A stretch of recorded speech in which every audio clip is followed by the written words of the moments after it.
Hello, Antonio. Nice to see you again. Hello, good afternoon. It's gone through Laporte. Rodri! Dieser Lewandowski-Auftritt sorgt für Wirbel. Looks like you lost another one.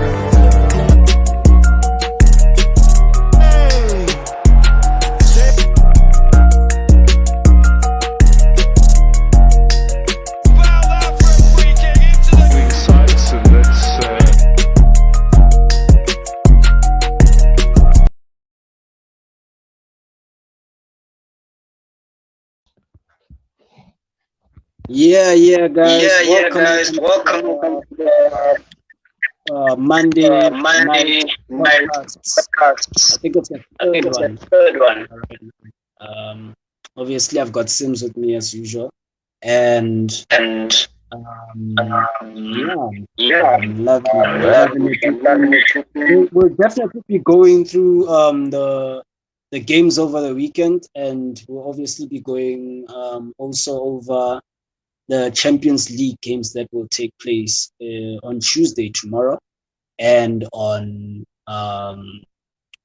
Wednesday as well. So yeah, so much to go through, guys. And yes, let me let my guy Sims obviously introduce himself again. Hi everyone, it's Sims again in Footed Some Pure. So yeah, like always, it's great to be in the podcast, get involved, speak about football. It's a beautiful end to a day after maybe a long day, and then speak about football, discussing what we experienced in the weekend or the Champions League. So yeah, looking forward to it as always. So yeah, let's go. Yeah, man. Obviously, there's games that took place obviously on Saturday and Sunday, and it's Premier League games, Bundesliga games, but obviously we're gonna start with the Premier League games first. Obviously the most crucial game was the West Ham for us Manchester United fans, was the West Ham versus Newcastle. West Ham getting a draw, and helping us go 4 points of them clear, obviously. But yeah, man, tell me about it. How did you feel about the West Ham game and the Newcastle game, and what does this mean for Manchester United in the top 4 race? Well, yeah, the result between Newcastle and West Ham was a great result for us, seeing that anytime we slack and they win, they surpass us, because we have the same number of games played, and right now I think we are 3 points ahead of them, which is good, seeing that they are behind us. But now, obviously, top 4 is still not concluded. We have Hotspurs on our back, coming hot Spurs. But yeah, we have Hotspurs coming hot, and then Arsenal, and they won. As much as Tottenham won the game against Man City, I was happy about that result, though. I mean, I know that it still affects us if they win all their game in hands. But I enjoyed that result as a Man United fan, because I don't know about everyone else, but it pisses me off just seeing Man City have a free, easy run at times. So it was one of those things of, you know what, as much as both Liverpool and Man City are not my favorite teams, but let it not be easy, So I was happy with that result, and it can go up until the last game at this rate, because Liverpool has a game in hand, and they're going to also be playing against Man City. So if they win both those games, they stand a big chance in, going top. Maybe if they play a dead game, So because right now I think they are Man City is leading Liverpool with 6 points or so. So yeah, I was happy with that result, even though Hotspurs, like I said, is still coming hot, and then Arsenal as well is refusing to lose, but it's still good. Arsenal is going to be playing with Chelsea, one of their game in hand. So I'm happy about that. Yeah, man, and obviously there was the Arsenal game as well that took place on a Saturday. Arsenal are looking good, I'm not gonna lie. I'm actually now starting to take notice. You know, they're looking exceptionally good at the moment. And do you think they're a threat now? Because we can't ignore this. You know, I was having this chat yesterday with a friend of mine, and they didn't seem bothered. You know, when I told them, I'm like, Arsenal, they actually have 3 games in hand, you know, over us, and they're only only 4 points behind as well.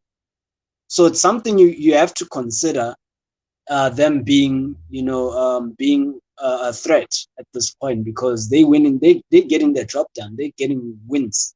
You know what I'm saying? And that's what we need to be aware of as Man United, obviously. But yeah, man, what did you think? Because hey, I'm starting to like this guy called Smith Rowe. Smith Rowe is good. He's been improving over the years. Yeah, man. Like, you know, I won't lie to you, because some Man United fans would be like, nah, how can you ever look at Arsenal as a threat? But the thing is, when you proper watch a football team and you see how they're playing and how they're beating some of these teams that have given us as Man United a hard time, and they're beating them easily, you can't help but take notice, because they have 3 games in hands. That's the problem. So now they win 2, they're above us. They don't even need to win all the game in hands. Just 2 and they're above us. That's it. So since I saw, you know, after they postponed the game against Hotspurs, the one that they were supposed to play with Hotspurs, I was like, once they postponed this game, they have this 3 game in hands now. It means even if they were out of form, they can regain their form and probably win those games. Because right now, Hotspurs and Arsenal, like I said, they are on our tail trying to get to the top 4. And yeah, because of those game in hands, because I mean, everyone would say having a game in hand is not easy, because it doesn't mean you have the points. But then at the same time, it's a 50-50 chance. They can win or they can lose.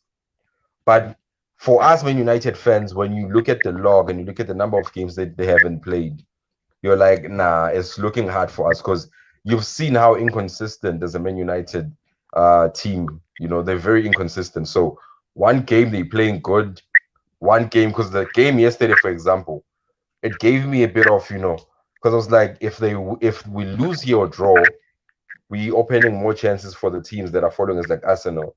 So Arsenal, they are looking like a very, very well-oiled machine, no lie. Because even before they lost, who's this? Before they lost that guy, man, Aubameyang, before they lost him, already wasn't looking good. You know, so it was looking good for them, I mean, because he was not playing and he was supposed to be their best striker, but they were still winning games. And now somehow Lacazette is like he has a new role. Even if he doesn't score, he seems to be assisting more now. And your Saka, your Smith Rowe, they are scoring the goals. And that's why the issue is those kids have more energy. They're still young. They don't care. They're pushing. And look at people like Saka and Smith Rowe, they've been scoring. Like they've been scoring. If one doesn't score, the other will score. You know, so whatever Arteta is telling them or whatever they're doing in training, they are really showing it. It's one of those instances where you see a coach being given a chance, because people wanted him to get the sack, but then they gave him a chance and he actually showed why he was given the chance. He wasn't like other coaches, like Ole, for example, who was given so many chances, but you did not even see the playing style. Because one thing with Arsenal is that you can see how they play, that they're actually playing very good. You know, it's not like us where we're like, we're not playing good, but we might win the game. They are actually playing good. If they lose, and I was watching the game, I'm like, you know what? They were not deserving to get the loss. But so Arsenal, I won't lie to you. I don't know what's going to happen, but because they have 2 very tough games to play, I'm hoping something happens. Because if they get to Hotspurs and draw, that's great for us. Get to Chelsea and draw, also great for us. Because those 2 draws is 2 draws with 2 big teams that want to remain or reach the top 4. So it's one of those instances we need to do it for ourselves. We can no longer hope that obviously we must, because of the game in hands that they have, but we must continue winning consistently. Then, I feel like at the end of the season, we might have good results. So, hey, Arsenal, ne? Obviously, like always, I want them to lose. In this instance, it's even much more because of how they are looking. So, yeah, man, I hope, I don't know.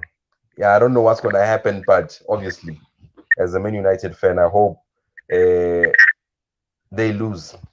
That's what I can say. I hope they lose all their game in hands if they have to. Now you can definitely say that again, but obviously I love their style of football. Whatever Arteta is telling whatever style Arteta has implemented within the Arsenal team, it's very nice to watch. And I'm not gonna lie, I enjoy watching them more than I watch us because we still look disjointed. But yeah, man, great result for Arsenal, obviously against Brentford.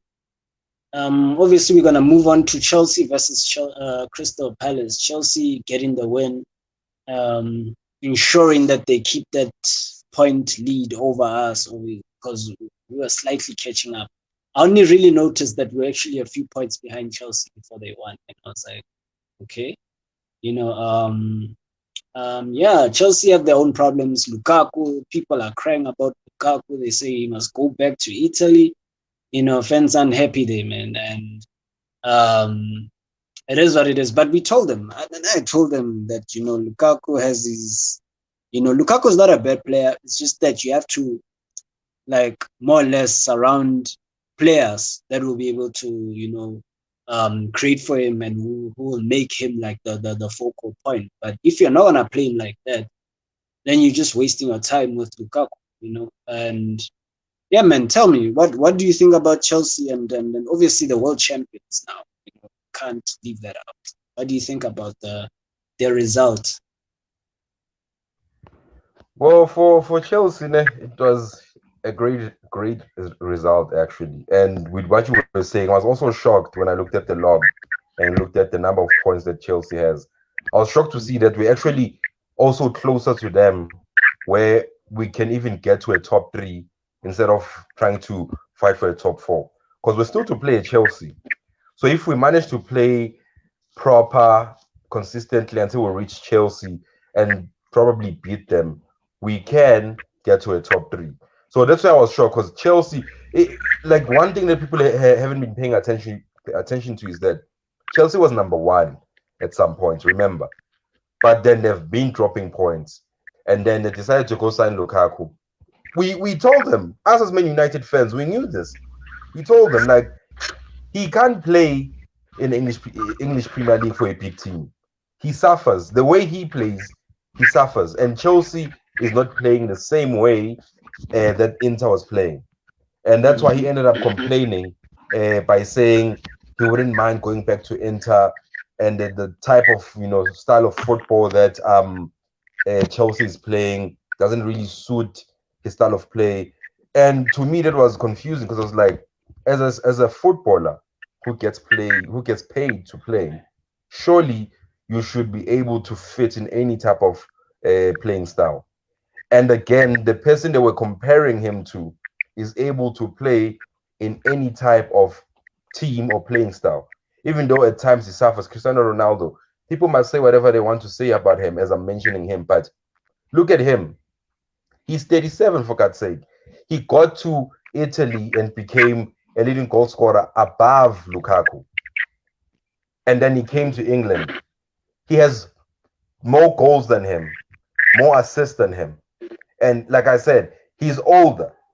And people might come and say, no, you cannot use the age. We must use the age. The one player, the way he used to play, he no longer plays that way. He has instead found a way to mix what he knows and what he has learned to play in the new position that he's playing in. And like I said, Lukaku is an original striker, but the one who was a winger, who used to be a midfielder, is playing better than him in a position that he should have mastered long time ago, because he's been playing as a striker. We told them every time Man United, when we had Lukaku, he could not hold on to the ball. Every time they passed him the ball, it's like he had springs on his boots. The ball would hit him, go away. And we used to tell them he can't trap the ball, or his whole hold-up play was crap. Yeah, surely he did get to Italy and Inter and improved his hold-up play. But the type of football that is played in Italy and England is very much different. And that's why we're seeing him suffering right now. And the reason I'm saying that, they are getting the ball to him. Because yesterday when I was watching some of the pundits saying, how can Lukaku score when they can't get the ball to him? I'm like, what do you mean they can't get the ball to him? Because the guy had about, I think he had 2 touches in the box, if I'm not mistaken. The whole game, I think he had like, what, 5 or 6 touches, and you're like, how are you now going to tell me that this guy would score more goals than the one I just mentioned earlier on? And it's like, we know the guy. There's a reason, as Man United fans, wanted him gone. Because he was scoring the goals, but he wasn't doing his job consistently. Because looking at his body type, you would expect him to be someone who's able to hold on to the ball more, who's able to hold on to the ball, get people into play. If you're able to hold on to the ball and wingers make runs, or maybe midfielders make runs, you're able to score more goals. Even if he doesn't score, he will be able to put people like Ziyech, like Havertz, like even people like Kante to score. But surely the pressure is getting into him, because it's like, I'm not scoring as much. And people are, saying whatever they're saying, that I'm crap, I can't really play in the EPL. So the pressure is getting into him, but there's nothing he can do. The type of football that Chelsea is playing, it seems like he can't really play, because he's suffering. He scores 1 goal, and then he goes like 5-4 games or whatsoever, and then doesn't score. And I know there's people going to say, but Cristiano went like 9-10 games without scoring. But how many games did he score? Remember, he got to a team that was already crap. Because one thing I feel like most of us can agree on is that we cannot compare a Man United and a Chelsea. We saw with the Chelsea just came back from winning a Champions League, and then they just came back from, they also managed to qualify for top 4 when most people thought they wouldn't. Now they just won the Club World Cup. So they do have the players. They have like 3, if not 4, players that play in the same position, that we don't have one that is even perfect. We don't have a perfect center defensive midfielder. We've been crying about such a player. They have Kante, they have Kovacic, they have Jorginho. I think they might have someone else who can play in that position perfectly. We don't. And like, if you look at their players, they have about 3 good players in each position, who are not even selfish, who can actually play and make a team win, And it's like, well, you can't really, like I said, you can't really compare the Man United and the Chelsea. Chelsea are a great team that is well run compared to us, So it's one of those things of, yeah, man, if they're not watching out, they might end up out of the top 4. Because, like I said, Arsenal, Tottenham are coming. Man United doesn't seem to want to drop and remove their leg from the accelerator. So, yeah, they are. Chelsea, great team, good coach, but yeah, things are not looking, in terms of the striker they bought, things are not looking good. Because I remember, when they were trying to buy Lukaku, they also wanted to buy Erling Haaland, and I was like, looking at the 2 players, I would say buy him, Erling Haaland, because he's young, number 1, and because he's young, he'd get more time to actually develop in the position if the first season he fails. But Lukaku, he's played in the English Premier League before, and where he played better was a team, West Brom, a team that didn't really have attacking prowess like big teams like your Chelsea, Man United. In such a team was able to score more goals, even Everton, because if Everton is playing against a team like Man United, you know how they're going to play. Most times they're going to either try and hit on the break. And Lukaku in such a team is great. If you're passing and giving him through passes, hitting teams on the break, you cannot take the ball away from him. Once he's going straight to the goalkeeper, it's hard to foul him. He will push you while you're trying to foul him. But now the style of play for Chelsea is very different, and he seems to be suffering. So I wouldn't be surprised if he ends up going back to Inter Milan, because Inter Milan also seems to be suffering from not having a striker like him. No, absolutely. Well said. Obviously, Lukaku has been fighting with Chelsea. He's had internal issues already. I remember him actually saying, he wants to go back to Inter. He said it, I forgot where he said it, but it came out, it leaked out, and then, he had issues with Tuchel for, I think, for like a while. And that's why he was in and out of the team a lot. But yeah, man, Chelsea dropped off. I actually expected more from them this season. I actually expected them to challenge for the league title. They seem to be, they're not on that level. So yeah, man, good result for them to maintain the top 3 spot, just for them not to go even further down. But the next game we're gonna be looking at, obviously, is the Liverpool versus Norwich. Liverpool sticking into the, staying in the title race, and they're gonna make it more exciting now. City won't have it easy now, because if Liverpool keep winning, there'll be 3 points, just 3 points behind City. So now City cannot afford to drop points at this point, and Liverpool cannot afford to drop points. So that's what's going to make it more competitive when they have to balance out the Champions League campaign and league title, because I feel like the Champions League, this is what will define the Champions League going forward. Both these teams will be trying to stay competitive in the Champions League, and as well as stay competitive in the league, because they're both in a title race.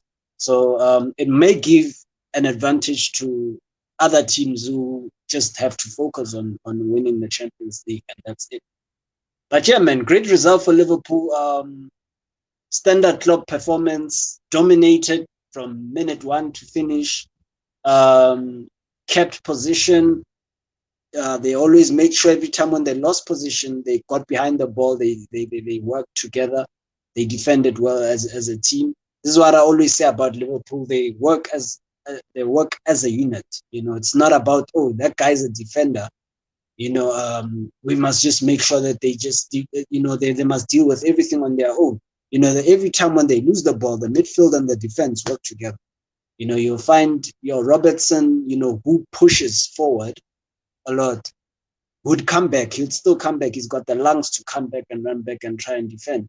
Same Trent, although Trent is not really good in defending, but he does at least put in the work to come back, whenever it goes forward. I feel like we lack that, it's either one player has it or another doesn't have it, sort of thing, just like with Wan-Bissaka one-on-one situations in defending, he's good. When it comes to going forward, he's bad. Liverpool seem to have like their fullbacks can like sort of balance out both of the defending and the attack. And their midfield is also it's also a unit. They don't have the best midfielders in the Premier League, but they're all functional. It's a balanced midfield that ensures that they control position. They know when to attack, they know when to defend. And we don't have that. And you need to have that to win games. If you can't control your midfield, keeping the opposition obviously away from creating as many chances as they should, then you're not gonna win games if you can't do that. You're not gonna win a lot of games. This is why a lot of teams that don't have that are very inconsistent. So good win from Liverpool, obviously. What is your take on Liverpool, because they're in the title race? Yeah, well, with Liverpool, when I was watching that game against Norwich and Norwich scored, I was like, okay, Norwich, if you can, then beat them.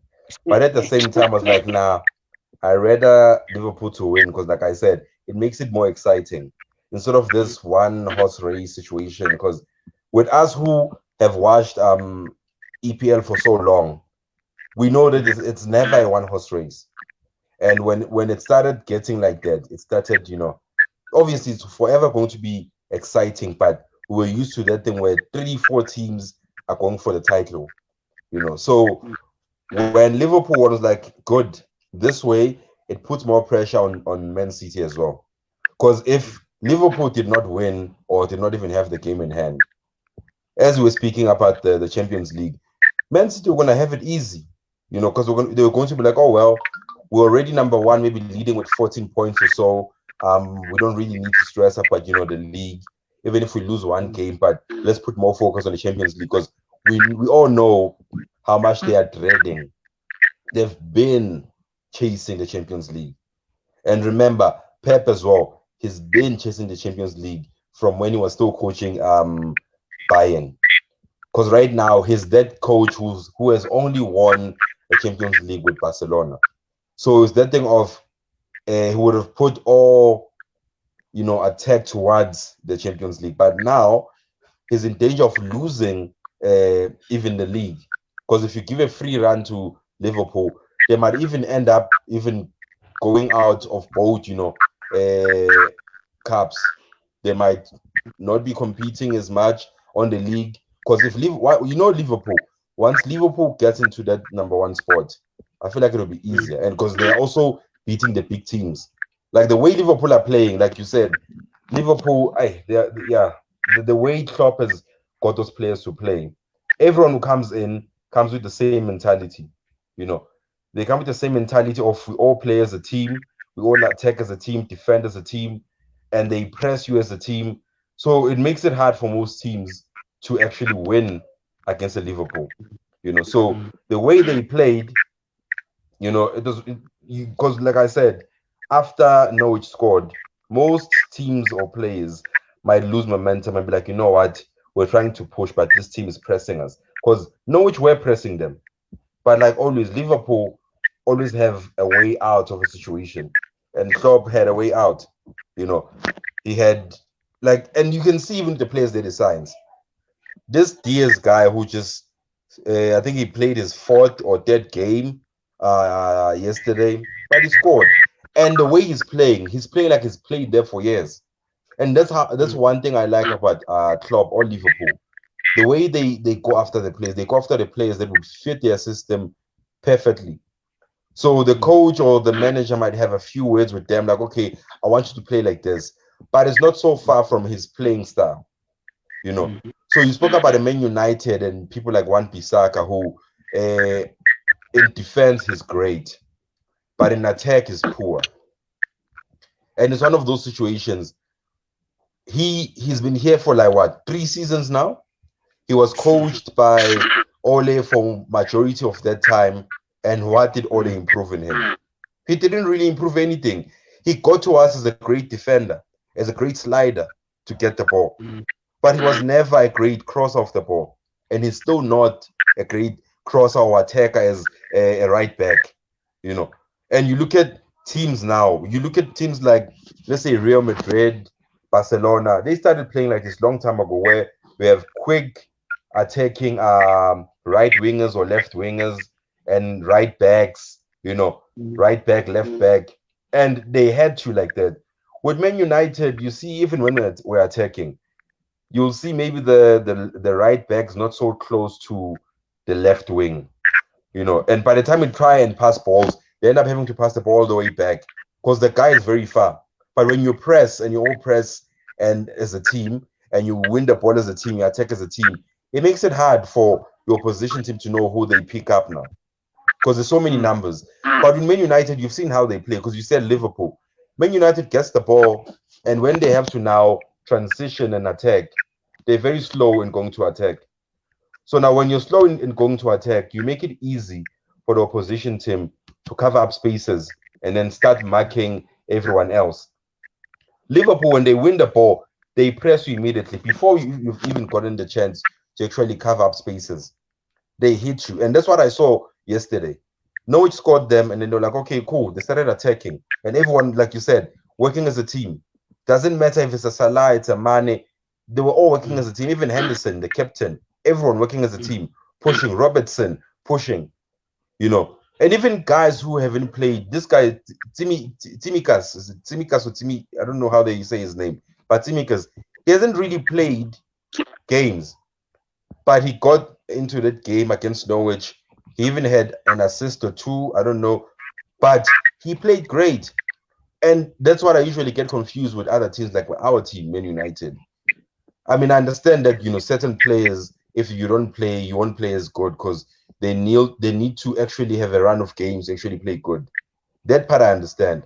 But the one part that I don't understand is people like Klopp and Pep, they're able to sign certain players or groom certain players into playing exactly like, because if you look at Liverpool, it's like there's 2 or 3 Salahs.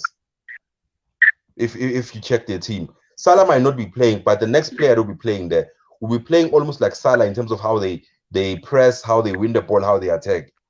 Their style of plays might be very different, but they come at you, you know, because they know what they need to do. What they do in training, they get there to the games, they actually do that. They don't get there and do something totally different, you know.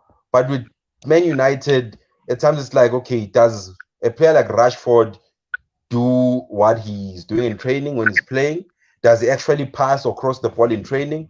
Because in actual games, when he is playing, he doesn't really do it as much. When he does it, it's like he doesn't have another option. And we've all seen this. Even Greenwood before his situation, when he's playing, it's like he looks down. He might come with the ball on the side, think he's going to cross or pass. He looks down, cuts in, tries to shoot. Always. And it's like, how, guys, when do you actually look up and see if maybe there's a Cristiano, there's a Fernandes, there's a Sancho? When do you actually do that? You know? So I feel like that's why our team, Man United, at the moment, they won't reach Liverpool standards. They won't. Because it's like everyone is playing for themselves. And another situation that I think I've seen is that power has been given mostly to the players. When a new coach comes in, it's hard for that coach to actually tell off the players and be like, I'm the coach, you know, or I'm the manager. Already it's like the players have more say than him. So if you're an interim, it's worse with him as an interim. He tries to say certain things, they're not really taken seriously, even by the players themselves, even by the employers who employ them to come and coach. And it's like, okay, what must the guy do? He sees things that are not being done his way, but he tells them, what do the players do? I mean, for the past month or so, we've been hearing of certain players who are leaking information, you know, to the media. And then it came out that Maguire is the one leaking information to the media. So many outlets came out and said Maguire is seen to be the one leaking information. But what happened? He still remained as captain. So like, I feel like the old Man United, they would have gotten rid of Maguire as a captain long time ago, you know. And that's where the issue is when we speak, when we try to compare. You hear I said try, because we can't really compare ourselves to Liverpool. When we try to compare ourselves to Liverpool, we can't really compare because Liverpool players, as big as they are, they listen to their manager. Mane listens to the manager. Salah listens to the manager, you know. But they are big players that if they wanted, they could come and say, I'm almost at, you know, the Cristiano Ronaldo level. I don't really need to listen to everything you say. But they listen to him. They listen and respect him.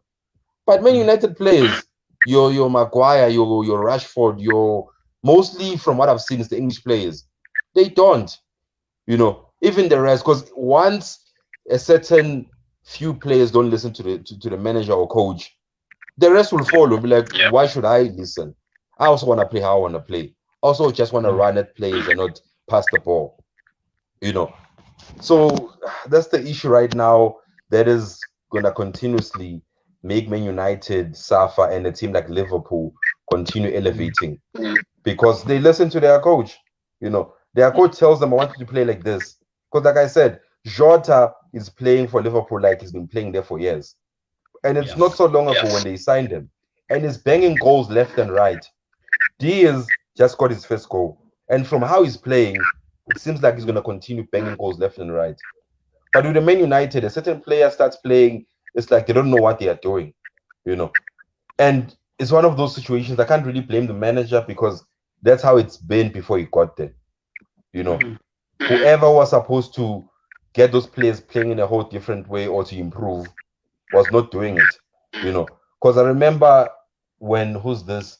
Ole was still Man United manager.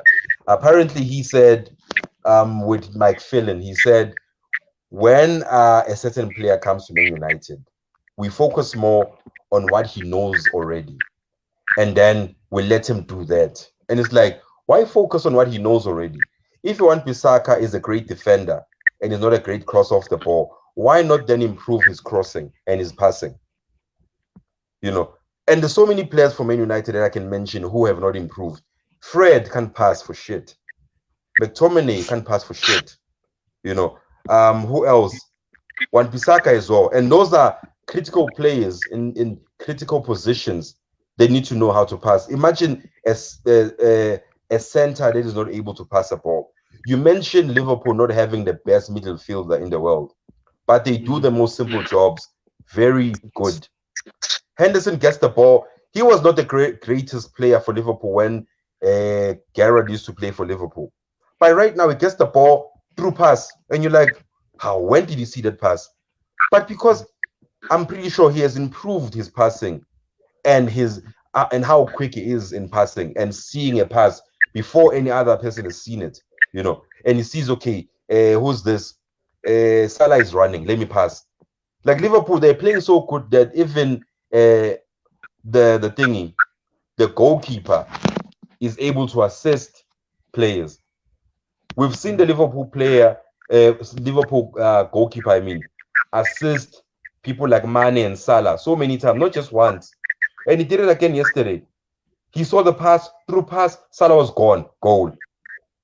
You see, and that's what Man United are failing at now. I've seen De Gea try to do it as well, where he sees a pass and he's trying to pass. But the thing is, he cannot pass like that. And to me, it's like, okay, he's been with Man United for so many years. Why has he not improved his passing? You know, and that's where the issue is. Whoever the coaches are, when let's say a certain manager comes through, the coaches haven't been the right standard, you know, to push a team like, you know, your Man United, because you cannot have a coach that is of a level of, let's say, a championship team, but you have a manager that is of a level of an English Premier League, but you're trying to get the players to, because the one who coaches mostly, like if I compare Ole was a manager, but he was never the coach. So if we have coaches doing something different than what the manager wants, and then when now they have to play, they're doing something totally different, obviously the team won't play how you want them to play, you know. So yeah, man, a team like Liverpool, and the funny part is that every year they are improving. Even when they lose certain players, they are improving. As much as the Van Dijk was injured the whole of last season, but you could see in attack they were great. It's just that their defense was a bit broken because they got used to playing with who? Van Dijk, you know. But he's back now. What is happening? Defense is tight. Attack is still tight. Midfield might not be that tight, but midfield they know their job. With us, we have players that someone might say they are better than the midfield of Liverpool, but they can't play. They can't pass. You know, like I said, if you can't pass, how are you going to get the ball to people like Cristiano? You can't see the pass. I've seen so many games where Cristiano makes runs.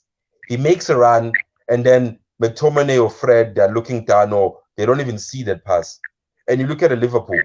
Henderson, like I said, Henderson and Edison, not Edison, man, forgot the Liverpool goalkeeper. But they're able to pass and see the pass before the opposition team has seen it. So that's why they will forever be a great team. That, you know, as much as they have a club, they will forever be a great team. Yeah. No, definitely, man. I hear you. I hear you loud and clear. Obviously, with Diaz getting his first goal, doesn't look like he's gonna take that long to fit in. Obviously, Liverpool's recruitment, and you know, it's way above.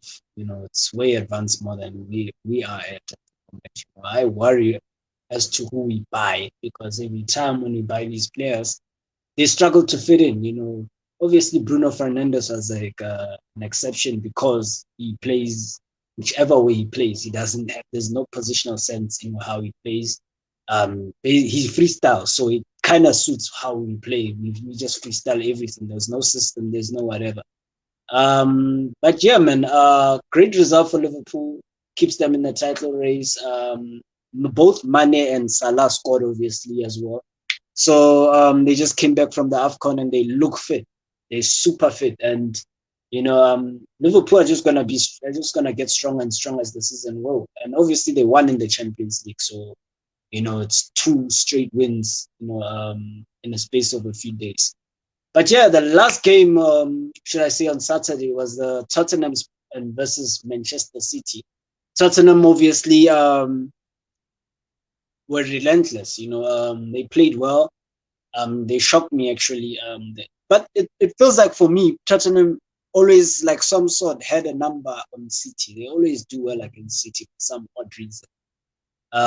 But yeah, like Harry Kane came in and delivered. That's the player Man City should have got, and in the summer, but things happen. But yeah, overall good result for Spurs. Obviously I was conflicted because Spurs are actually very, very close to Manchester United as well. If they win all their games in hand, it's another problem we have to look at, just besides Arsenal, obviously. City, 3 points lost. Kind of like they gave their rivals like a way back, Liverpool, to back into the title race. So it's gonna look peak for the last 10 games or so in the league as well. So yeah, man. Tell me, what do you think of Spurs now? Because Antonio Conte is doing a mazat. I always knew that he was gonna do something, but yeah. What do you think? What do you think about Spurs' resurgence? Yeah, well, with Spurs, firstly talking about Conte. Remember, we wanted Conte, but somehow our board didn't really see him as the right fit, and everyone else saw him as the right fit because he would have been the type of coach or manager who would have pushed and told off those players who think they are above the coaches and managers. People like your Maguire, your Greenwood, your Rashford, even Cristiano Ronaldo, if he felt he was above, But I've never had any rumors of him feeling like he's above the manager or the coach. But I'm just putting it out there. If he was, so a coach like Conte, he doesn't seem to be a coach who takes shit. That's one thing I've seen from when I watched how Chelsea were playing and how Inter were playing, and now Tottenham. He's the type of manager who tells you what he wants. If you don't do what he wants, he'll leave you out. So yeah, with Tottenham, when I watched the game yesterday or about to watch, I would have loved the draw, no lie. But then after I saw how Tottenham were pushing Man City, I was like, even if they were to win, as much as I'm a Man United fan, obviously I saw how close they are. But because I know that Tottenham still has 2 tough games with 2 big teams. Chelsea, I think it's Chelsea and Arsenal.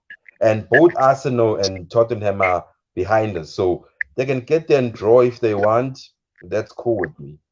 So it was one of those situations like, okay, if they do win, because I won't lie to you, they shocked me as well yesterday, on Saturday. I mean, I was very shocked because I didn't expect Tottenham to play how they played, But like you said, Tottenham seem to have their work figured out when they play against a Man City. And someone like Conte, I think that was like a perfect game for him. He's able to play against a team that attacks in that manner, thinking they'll be too, great, when they're playing against his team. But he managed that game very, very great, even though the referees and the VAR wanted to mess up his game plan. He still won. After they scored him like 2 or 1 minute, he was there. His team was there attacking. Even the new players, your Kulusevski, he played great. He scored and he should have had 2 assists, but instead one was chopped down by VAR. But the other one, he assisted, and I was like, imagine a player who just got there. And that's what we're saying about Liverpool. The manager saw him as the right fit to play in England. even though he has never played. But he knows what type of player he is and how he wants him to play. And he got there and performed how he wants him to play. So even though Conte was complaining about losing more players than he gained, but yeah, he made that team play great on Saturday. Like you were saying about Kane. Kane was just on fire. The passes he was, I was amazed. That pass that he gave to, I think, Son, that quick pass. Yeah. I didn't, like, most people were like, when did he, and that's what I'm talking about when I talk about in Manchester. They're too slow. Even when a certain player makes a run, you'll never get that ball to him because you're still trying to hold on too much to the ball when there's a player that made a run. And Kane yesterday, and that's one thing I like about Kane. He's a striker.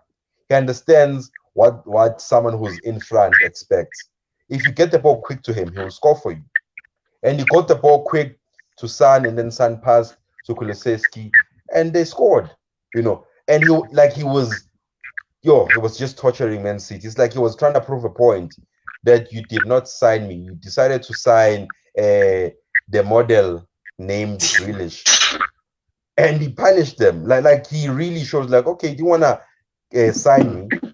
I'll show you. Because he was on them. Even a hat-trick should have scored on Saturday. He was on them. So, hey, the way they're playing now, like you were saying, they are bringing that threat to, Man United and its fans, because, they are closer to us. And anything might happen, and they might end up, reaching us if they win all the game in hands that they have, and if we start losing points, because that's the situation. If we start losing points, because we can't even draw anymore. Yesterday I was talking to someone saying, imagine if we didn't draw 3 times or 4. We could have been even above Chelsea, because the past few games we've been drawing. 3-4 games we've been drawing. And I was like, imagine if we won those games. We could have been above Chelsea. And we could have been closer to even Liverpool and Man City. And those are those smaller things that show you that Man United, in a way, are not so far off if they won the games that they drew. Not the games that we lost, just the games that we drew. And I'm not even counting all of them. Just 4 of those games would have been closer to Liverpool and Man City. We could have been saying something different, that, okay, we are also trying to go for the league. But because we're drawing, how do you score 1 goal and relax? And then teams come and score another goal, 1-1. And when Man United were playing yesterday, that's what I feared. We were winning 2-0. Comes the second half, what happens? 2-1. 2-2. Exactly. And I was chilling there, like, how? Make it make sense. And then this guy decided to remove Pogba. As much as Fred won yesterday, scored, but I didn't see the sense in taking out Pogba, And it's those type of things when you look at this top 4 run, and you're like, you know what? If we continue playing this badly, Tottenham will reach us, because they have nothing to lose. They have game in hands and they have nothing to lose. They haven't been qualifying for the top 4. Right now, they're pushing. With the Man United, they have so much at stake that they cannot do that. At least Tottenham, in the past 5 years, they were in a final. As much as they did not win it, they were in the Champions League final. Man United hasn't reached the final in so many years, you see. And I know people will say, but Tottenham has never won a final. Yeah, they might have not won a final, but Man United has more money than Spurs. And Man United had better players than Spurs. Even when Pochettino was still there, I feel like we had better players than Spurs. But because of this whole setup of ours, where we don't sign the right players, where maybe even the coaches are not the right fit to match the standards of the manager and maybe the players we have. Because if we look at right now, even before we got the interim, Ole wasn't the right fit to coach the players or to manage the players that were there. Even the coaches, How does someone like Carrick, who has never coached, go and tell, let's say, for example, someone like Rashford, even though Rashford is crap, but tell a Rashford that, okay, you should play like this. You've never coached. How do you tell me as a professional at my time right now that, you know, I want you to play like this? You don't have the experience, you know. And it's what we usually say. It doesn't mean that because you were a great player, you're also going to become a great manager or coach. And that's one thing certain players fail to realize, you know, because not every player will be the same. Last time we were talking about, let's say, Benny McCarthy. He's a whole different case, you know. His whole vibe is a vibe of someone who is great, is a great fit to be a manager. You see it, even the way he speaks, you know, they respect him. Because I feel like at times the first step of a manager doing a great job is being respected. Not someone who says, no, we do respect him. Actually respecting and admiring someone, you know. You have that thing because you respect him so much and you admire him. You want to do everything possible to make sure that you perform, that whatever that he tells you, you do great. But if, you know, you don't really respect someone, you feel that already you're above them, then it'll be hard to even think that, you know, you're going to tell these players to actually perform. You know, so Tottenham fam, like I said, they're coming good, and especially new players playing great. It's like, if we continue messing up, then yeah, we'll be in danger of dropping out of the top four.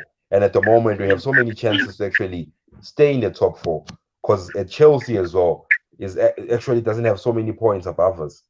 So let's see how it goes. But hey, Tottenham, ne? Yeah, I won't lie, they're scaring me. Man, obviously, I've got the guy who just finally joined us at African time. Gemini, what's good?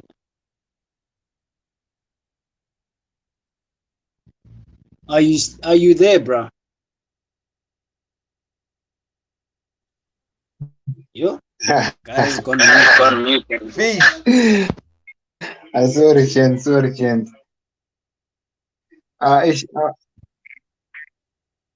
Yeah. Sorry, Chen. Can you guys hear me? Yeah, I can hear you now. Yeah, it's echo. Now I can hear you. Can you guys hear me? Yeah, it's perfect. Hi. We can hear you, Fishy. No, we can hear you. We can hear you.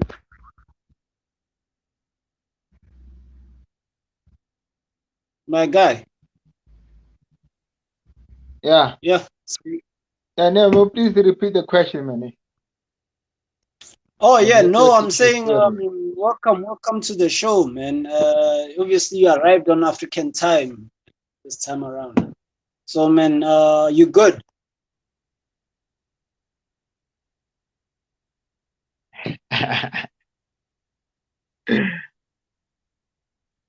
Yeah, man, all is well, man, all is well. Yeah, I know, especially I'm happy because United won yesterday 4-2. And also, you see Barca now, they're starting playing well, and Aubameyang scored. So yeah, all is well, man. And we're just, funny enough, we just got here in time because we're about to actually speak about the Manchester United game versus Leeds. It's the last game that we're going to discuss on Premier League Talk. I mean, great result from Manchester United, obviously. 3 points in the bag keeps us in the top four, realistically. Still had my doubts, you know. I'm, you know, in terms of defending, we're still crap, man. I'm not going to lie. You know, and I feel like we lack the mentality of securing a game. You know, yesterday was just, I don't know what they did differently compared to other games, but they managed to, you know, even after they lost the 2-0 lead, we somehow, you know, still kept on going. We still went on and scored more goals, you know, and that was the first I saw us do this the whole entire season. Usually, if we lose a lead, like the other games suggested, the ones that we drew, it's usually like we'd lead 1-0 and then the team equalized and then we were flat after that. You know, and this was a great win. Bitter, but at the same time, it was like, I'd say Yeah, it's bittersweet. It's bittersweet because during the game I was complaining, like you were frustrated. I was frustrated. Like I switched off the TV, I think 4 times during that game because I was getting so frustrated with certain things, like the substitution you talked about, where Pogba was taken off for Fred. You know, it worked yesterday. It worked yesterday, trust me. But I don't think you should try that again. That was kind of risky. That was risky. And I know these managers, sometimes when they make certain substitutions, they'll go and repeat them again. It's not the same. This is Leeds. Leeds play a different type of games as opposed to the next opponent will play. So he needs to keep that into consideration. If he can keep that into consideration, then I think he would be on the right track. But still unconvinced. You know, I'm staying neutral in terms of Man United, and I'm not gonna hype this and say that, you know, yeah, we back. We're not back. You know, these guys are getting giddy on social media. I've seen so many people are getting giddy. They're all happy. They're like, oh, no, you know, they're already treating things like everything's okay. Everything that we haven't been seeing during the season is okay. You know, that we must ignore everything that we've been seeing. You cannot ignore everything that you have been seeing throughout the entire season just because of a game. You know, I understand it was a rivalry game where it was two teams, you know, who haven't met each other in a very long time. And, you know, it kind of brought back like a nostalgia feeling to it, because the last time I saw us playing with Leeds, I think it was around the year 99, 2000, around there, you understand? And I could feel that rivalry. That rivalry was just as good as a rivalry between us and Liverpool and Arsenal at the time. You know, so great result, but let's not get overly excited. But I would like to obviously start with Celso, and then I'll come to you, since. What do you think about the result, my man, for Manchester United? For me, it was a great result, man. Yeah, it's like you said, man. The victory, yesterday's victory, is not something that we should be happy about it. Like, oh, Man United is back. Manchester, they like Orlando Pirates. You know, Orlando Pirates win one game, and then you think that Orlando Pirates is back, and then after the next 2 games they end up losing. You see. So yeah, I mean, the best suggestion is for us as United fans to take one game at a time. Okay, we won, we celebrate, and then we just have to stay humble and not start talking too much and compare ourselves with Liverpool or Man City, you see. So the best option, man, is for us to just take one game at a time. Yeah, and then if we reach top 4, and then we can celebrate, or top 3, and then we will take it from there on. No, good man. Sims, I'm coming to you now. Obviously you've got a mouthful to say, so hey, man, all ears. Yeah, man. You know what, Man United. Hey, this team of mine. Like they forever want to give us heart attacks. That's all I can say. Because it's like you watch a game and then you enjoy, even though certain things they're still not doing perfectly. But you're like, oh, we're winning 2-0. That is great. Come second half, 2-2 in a space of 2-3 minutes. That is something I do not understand. You know, and my problem is we consistently complain about one guy. I understand. And yesterday I even said this. I was chilling watching the game with my old man. I was like, yeah, he scored. I agree, but he should have scored more headers than he has, because he's big, he's tall, and every time he gets the chance, he misses. Okay, cool. He scored yesterday. Kudos. But what happens then? I even said, I was like, how do you go and score and then your main job you fail at? Because the second goal, maybe the first one, if I remember it properly, no, the first one, maybe let me not blame him, the first one, because the goalkeeper was at fault for being so far away from his post. Then we leave. It can happen in any game where the goalkeeper doesn't suspect or see that the opposition player is going to shoot such a ball. But my problem is that last week they did the same thing to him and the ball hit the pole. Remember, you Yeah. know. Yeah. So I feel like he should try and start look at himself. They hit with the same ball. They hit the pole, and then it came off the pole, and then we were off the hook. But then yesterday it wasn't the same situation because we got scored. So the second goal, like I said, Maguire. And the reason I'm gonna blame Maguire, you're supposed to be the leader of the whole team. Attack, midfield, defense. But your main position where you're the actual leader is a defense. Because those guys are always with you. If you tell them, let's move forward, let's move back, you stay behind. He needs to be that type of a player. We've seen players like Sergio Ramos, who was a captain and he was a defender. And you've seen how he could control his back four, including himself. If he was going forward, there will be certain players that are left behind. And you'd see how they work nicely, that certain goals get avoided. With Man United, Maguire should have been there to defend the ball, or Maguire should also have been there to tell who's this. Sure, there's your player there. But instead, everyone is really, and that's what I'm saying, our defense was supposed to be the most improved because of, let's say, the type of players that we have. And maybe at times we look at the price tag and then say, okay, we should be playing better. But the price tag there's nothing else we can do but go with that. When a player costs you 80 million, you expect more from such a player.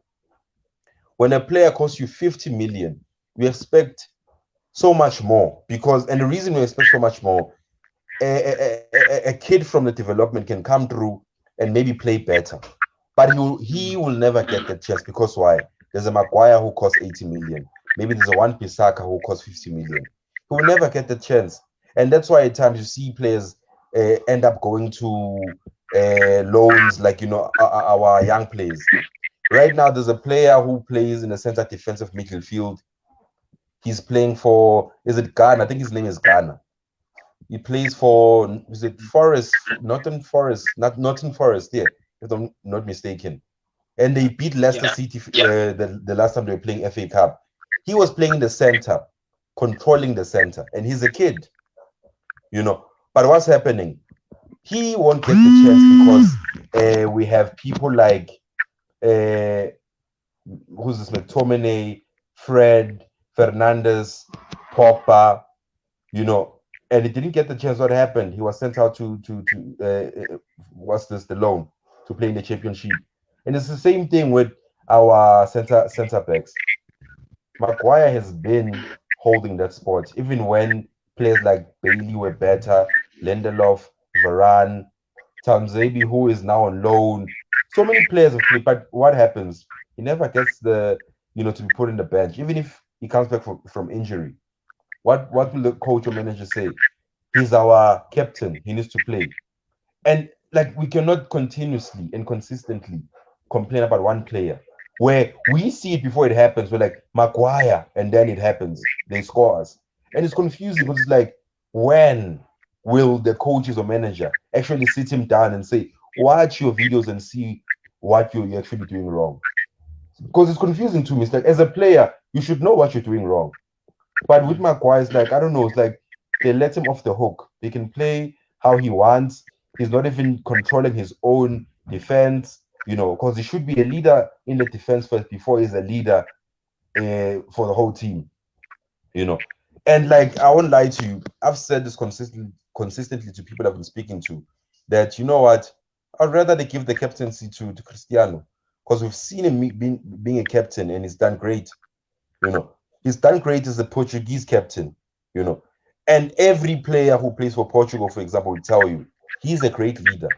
He's able to give you the confidence that will allow you to perform to your full, capacity as a player, either being defense, midfield, or attacker, And that's what Man United need. Because how will Maguire tell everyone else you're not playing properly when he himself is not, Because if I'm playing for Man United and Maguire comes to me and tells me you're not playing properly as a midfield or as a striker, I will come out and tell them, as much as you're my captain, you're not playing proper as the defense.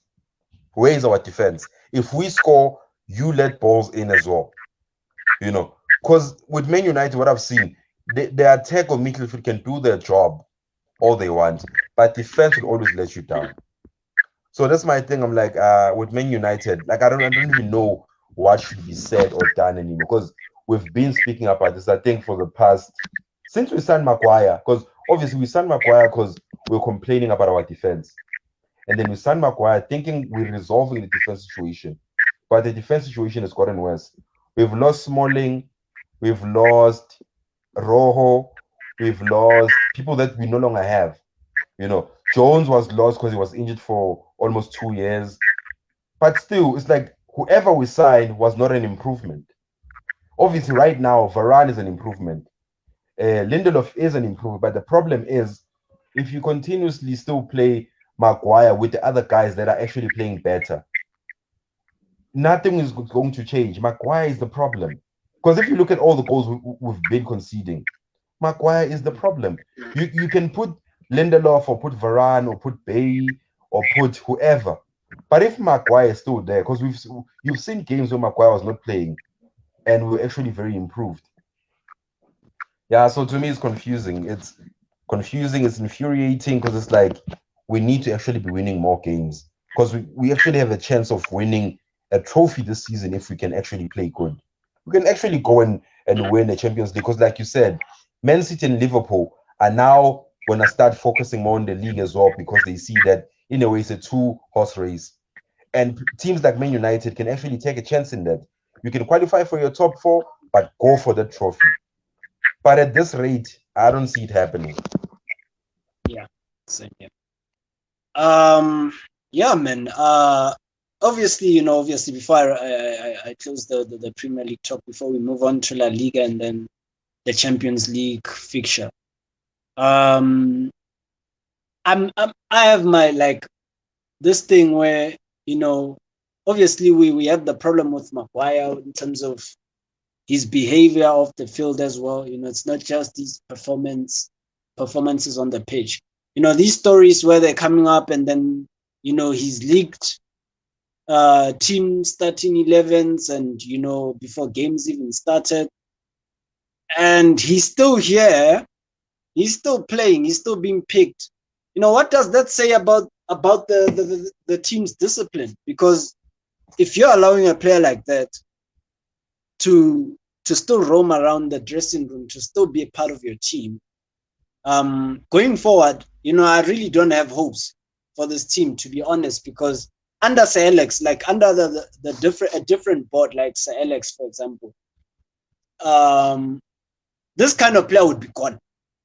Straight off the bat, you'd be gone. Sir Alex got rid of whoever. It didn't matter whether you're the best player on the team. I saw Van Nistelrooy, I saw Jaap Stam go, I saw David Beckham go, I saw all these guys go. It was his way or the highway. And that's why I think we need to be, if we're serious about competing again and winning trophies, the biggest trophies. I'm not talking about your FA Cup or, your Europa League, those sort of things. I'm talking about your Champions League and your league titles. If you want to go back to being a team that challenges consistently and tries to win those trophies, you have to stamp that out. You have to understand, these players need to know their place. They need to know when they come in there, there's bigger players who are there who are going to tell them about the culture of the club and who are going to tell them that this sort of performance is not good enough. If you do this or do that, we're going to kick you out of the team.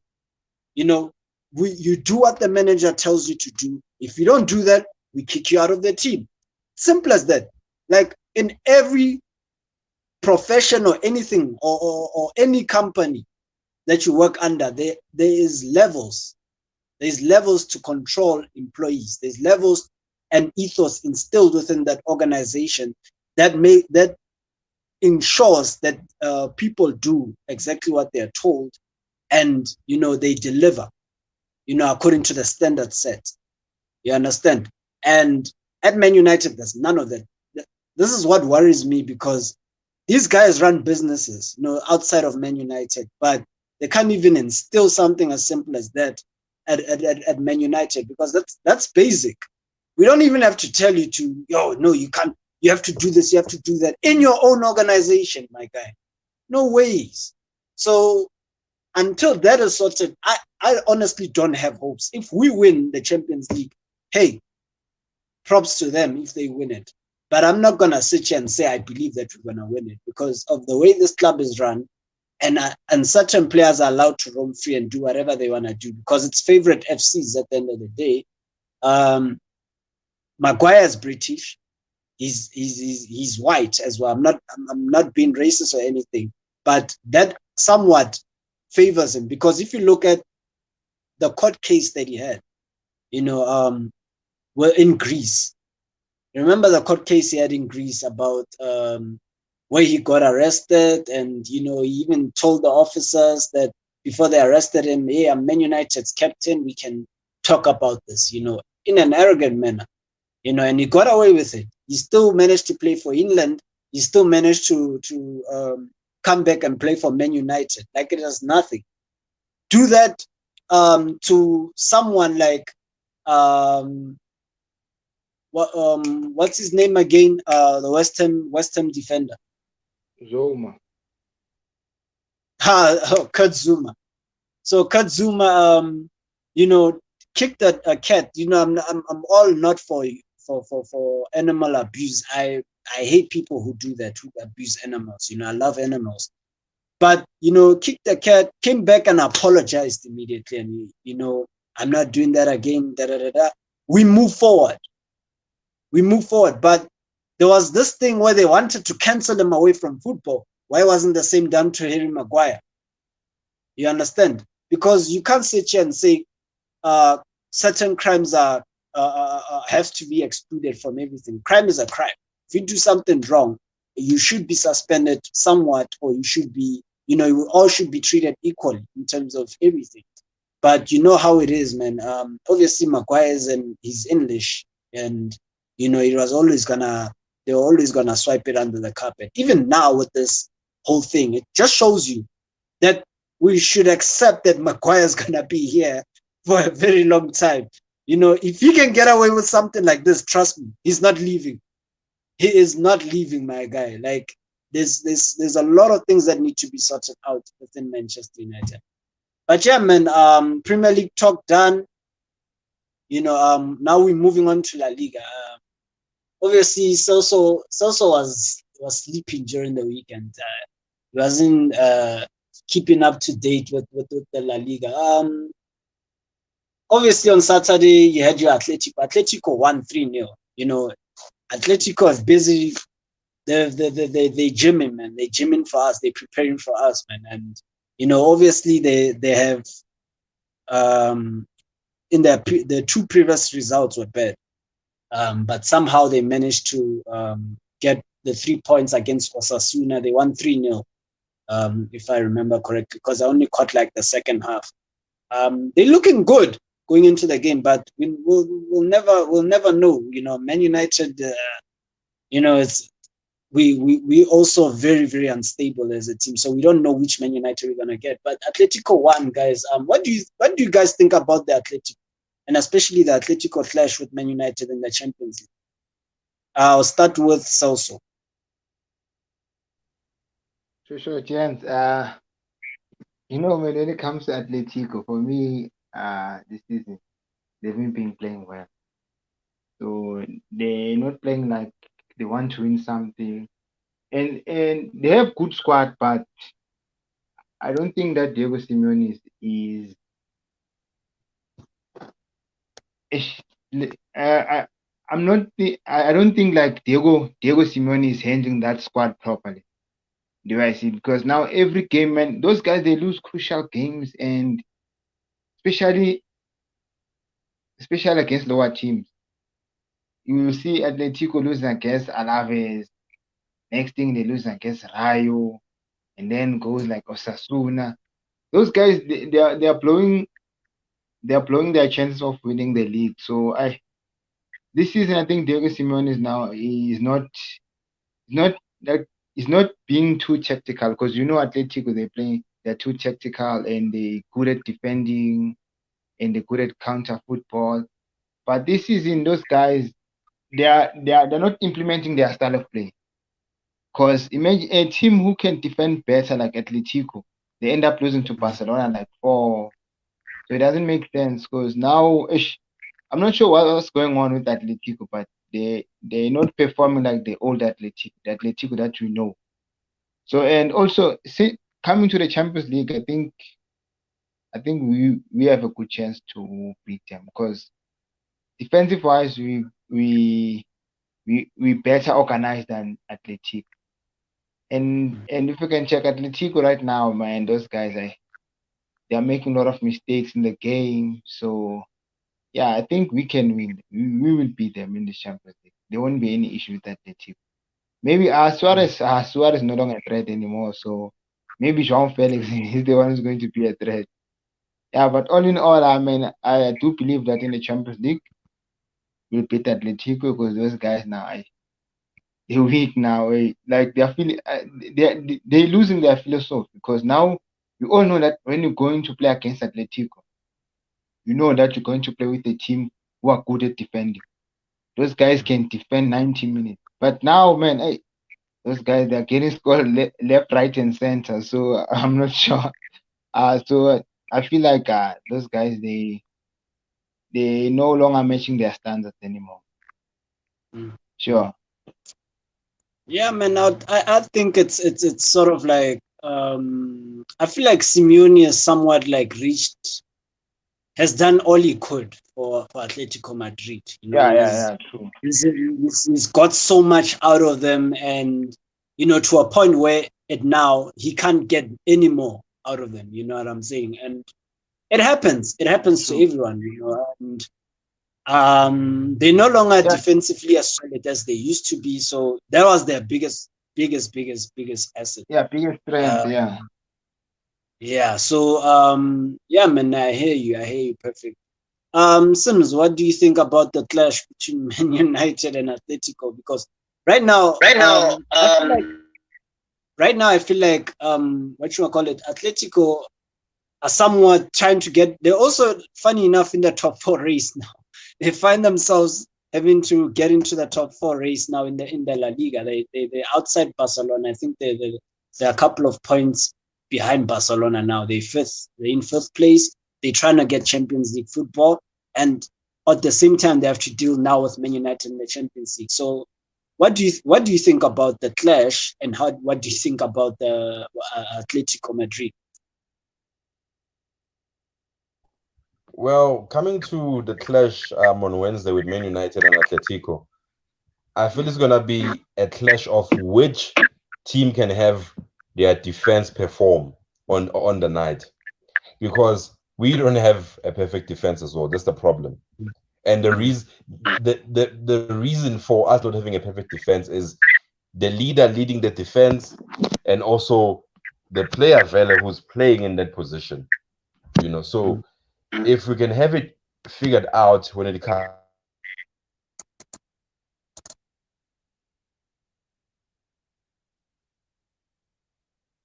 Snap! I think we might have lost it. Yeah, maybe because of the network issues. Yeah, the network is actually bad. But yeah, we'll hopefully, I think Sims, I think you need to write a love letter to Maguire, man. Yeah, because you're not really happy with that guy's performance.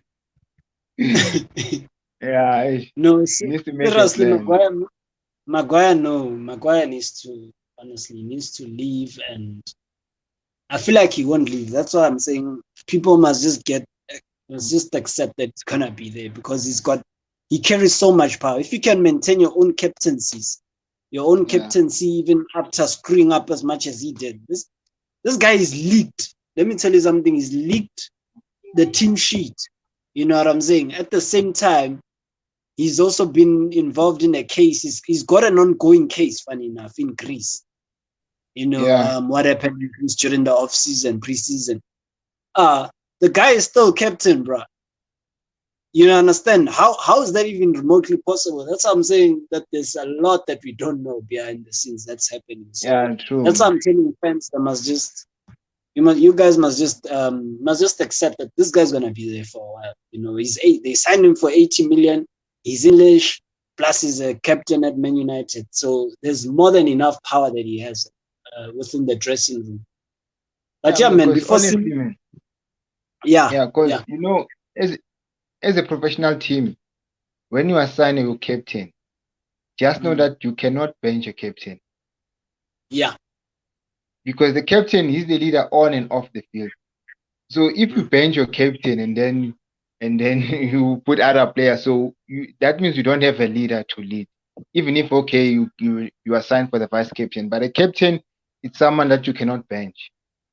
And yeah, to add, man, you know Maguire, man, I think he failed. He failed us a lot of time, and we're still giving him chance, and that's not right.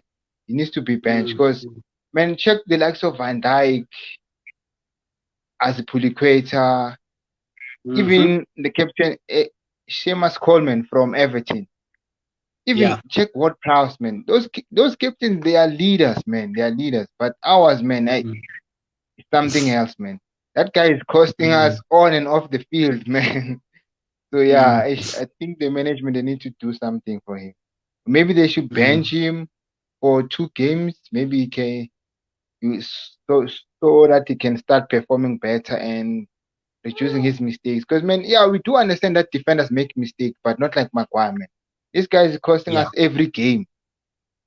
So I do understand as a human being, we are allowed to make mistakes. Even check Suarez. Suarez doesn't score every game because he's a striker, but we expect him to score. But we do understand when he doesn't score. But Maguire, every game week, that guy has a mistake. Cost us. He can't lead the defense. Why? So yeah, okay, I do understand that he's a good passer of the ball, but now like he's trying to do too much. There's some instances in the game that you don't need to take extra touch, but he wants to take extra touch. I clear the ball. Safety first, we can regroup and play. But now Maguire, man, Maguire is costing us a lot of games. So like I said, teams must write a love letter to Maguire and Manchester United. Maybe they will understand, man. Okay. Now, hey, Celso. Obviously, we're moving to the Real Madrid Alvarez game. You know, Real Madrid getting the 3 points and maintaining their lead at the top of the table. Yeah, man, Real Madrid. I still don't think they're not a threat at the moment, but we all know they'll be back. You know, that's the problem. Obviously, they lost to PSG during the week. PSG dominated the game throughout in the Champions League, but then they came back and won. I feel like they will win. Obviously, they will win the La Liga. I just feel like they built to win the La Liga this season, but they won't really do anything in the Champions League. So yeah, Sims, since you left us, you know, out of nowhere, you know, you disappeared on us. Do please tell us, what do you think about the Real Madrid? Obviously, they won and they 6 points at leading at the top of the table ahead of Sevilla. So yeah, man, what do you think about their result over the weekend? Well, Real Madrid had a great result actually because looking at the past few games, they've been dropping a lot of points with draws, and that allowed Sevilla to start creeping in and gaining more points on them. So, and if you check, Sevilla themselves have also been drawing. Because the last time I checked, I think listen to me saying Man United. Man United is just here, yes. But yeah, as I was saying about Madrid, I think had about more than 10 points on Sevilla, if I'm not mistaken, and they started dropping and dropping. So we all know that they do have a great team. That's the thing with them. They do have a great team and a great coach. And it depends on what team Ancelotti can choose to field on that day. Because from how I see it, I think Real Madrid will win the clash against PSG. You know, I feel like they will win, probably 2-0 or maybe 3, but I feel like they'll win because there's only one goal at like 90 minutes that, you know, they didn't see coming.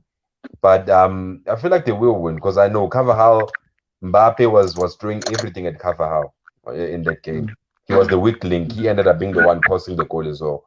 But like I said, I feel like, yeah, they do have enough to even the league, like you said, they will win the league. That is a given because the way they are playing, the players they have. I mean, you look at players like Kamavinga, for example.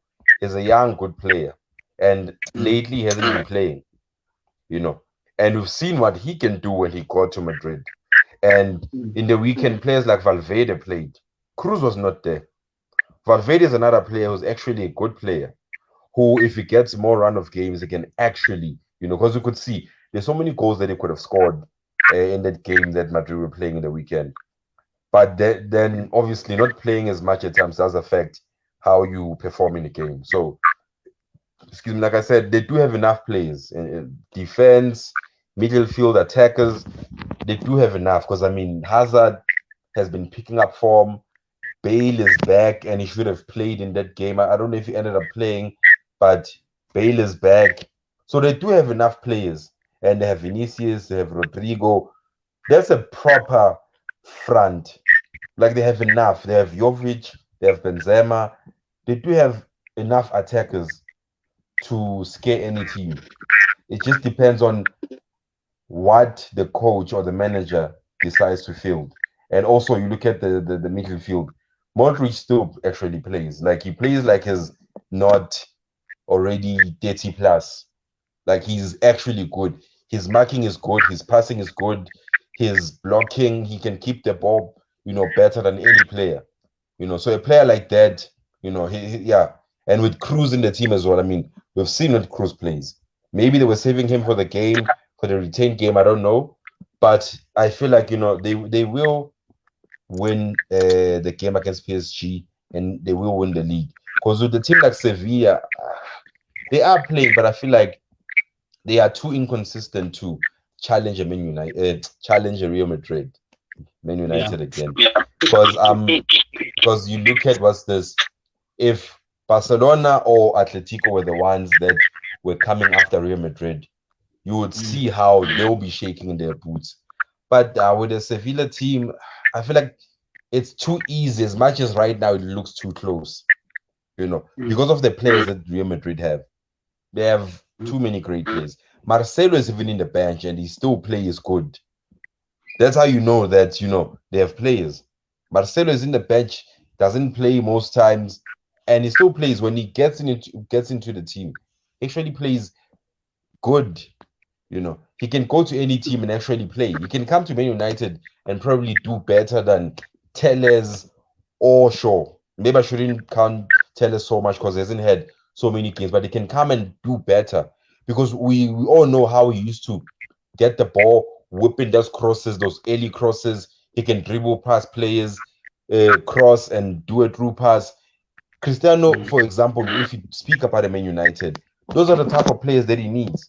A player who's able to beat one player, get a quick cross in, or just run and get a proper cross. Not the type of crosses that people like Wan-Bissaka put in. Wan-Bissaka puts in a cross just for the sake of putting a cross. Players like Marcelo, Carvajal, who play for Madrid, they don't put in a cross just for the sake of putting a cross. And that's the reason Cristiano Ronaldo scored so many headers when he played for Madrid. Because they knew how to play with him. They knew once I put the ball in, no matter how high the ball is, this guy is able to reach it. But with a Man United, you're confused. So like, you have a player that can head almost anything. I mean, I know that the past few games, he's also missed a few headers. But my thing is that he gets few headers in a game. And then when he finally does get one, maybe at times, I don't know, maybe he's not set enough or I don't know. But with Madrid, he will get like 5 crosses, missed maybe 3, and then score 2 crosses and score 2 headers. That's how good he was. He could score anytime he had, if he doesn't hit the pole with the Madrid team, you knew he was able to score if you just get the ball to him. So that's what I'm saying with the Madrid, they have enough firepower to actually push PSG and win because with the PSG as well, they are too inconsistent. You beat the Real Madrid 1-0 and then you go and lose 3-1 to Nice. Where is Messi? Where is Mbappe? Where is Neymar? You see, and that's what you see when I'm like, they do have all of these great players, but somehow they can't. So I feel like Madrid can win against PSG, then Madrid can win the league. They have enough. Ancelotti can even play a different 11 and he can win. Like he can change maybe 5 players in the center, at the back, in front, and he can win the game. And these 2 games that are coming, looking at maybe Champions League and also the league, he can definitely do that and win. Yeah, to add on Yeah, what man. Tim was saying, man. Sims is very detailed with these explanations. But yeah, man, you summed it up perfectly, my guy. Obviously, before I round this up, I'm gonna obviously ask Celso just now, Celso.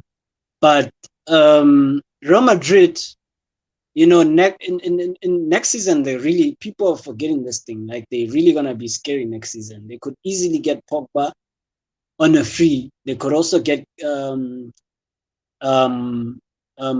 already almost, if not certain, they've already got Mbappe, and you know that's gonna be very scary for a lot of teams. Their rebuild is, when Real Madrid are on a rebuild, like, it's very scary. Like, everyone is interested, everyone stops and admires them, you know.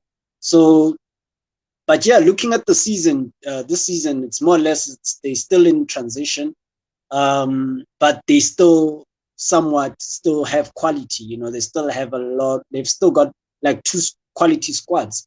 You know, I've always seen Ancelotti, he always keeps resting players and he interchanges, like he can fill 2 separate teams. You know, and I've seen them do that throughout the whole season. Even when they had injuries, they were still getting results that they needed. So yeah, Celso, before we wrap up the Real Madrid talk, what do you have? Like, what's your thoughts, obviously, on their result that they got over the weekend? You know what, man? I'm not a Real Madrid fan, right? So I don't We know. really watch those guys. Yeah, you know, we're rivals. So I don't like those guys. So, but what I would like to add is what Tim said, man. Like, when it comes to Ronaldo, because you know what, man, when Ronaldo misses now those 1v1, those headers, you see, those half chances, I don't blame him. I don't blame him anymore because, man, you know what, those guys, I feel like Manchester United players are sucking that confidence out of Ronaldo. Because that Ronaldo, he used to score every game. We know that. Like, chances, you need to create chances so that Ronaldo can score. But now, as a player like Ronaldo, we can't expect him like one chance, one goal every time. He needs to get that chances so that he can feel the game, you see. And then maybe he will start scoring goals. Because now, man, Ronaldo doesn't see a lot of crosses. He doesn't get a lot of crosses during the game. And how come people expect him to score through headers? He doesn't get those 1v1 chances anymore. He doesn't get those free kicks anymore. So you can't expect Ronaldo to deliver while we don't create those chances for Ronaldo, you see. So yeah, man, Man United, they need to come up with a plan so that they can start improving Ronaldo's stats. Same applies to Messi, man. I know, man, I'm a big fan of Messi, but right now, man, that guy is a real disappointment, man. And that guy really disappointing, man. I'm serious. You know what? That win against Madrid, that was a lucky win, honestly speaking. Like Sim said, Real Madrid will beat PSG and they win, man, because Messi's working, man. We're playing a game here, you're busy working. And like, he was off. So he started playing after he missed that penalty. Because, man, if a player is off from the start of the game and then you want to take a penalty, like, there's no that confidence that this guy is going to score. Because when Messi took that penalty, I was like, man, I don't see this goal. I don't see Messi scoring. Because, man, that guy was off. From the first half, he was off, man. And then after, and then he missed the penalty, started playing better. But for me, man, I feel like Messi, man, maybe this can be his last season because I don't see that guy improving anymore. Because no, besides improving, I don't see him setting that standard that he did at Barcelona. Because now, man, that guy's really flopping, seriously. Yeah, I'm not even happy. Fish, don't be afraid to say it. He's crap. Say it loud. Say it with me. He's crap. Nah, I can't.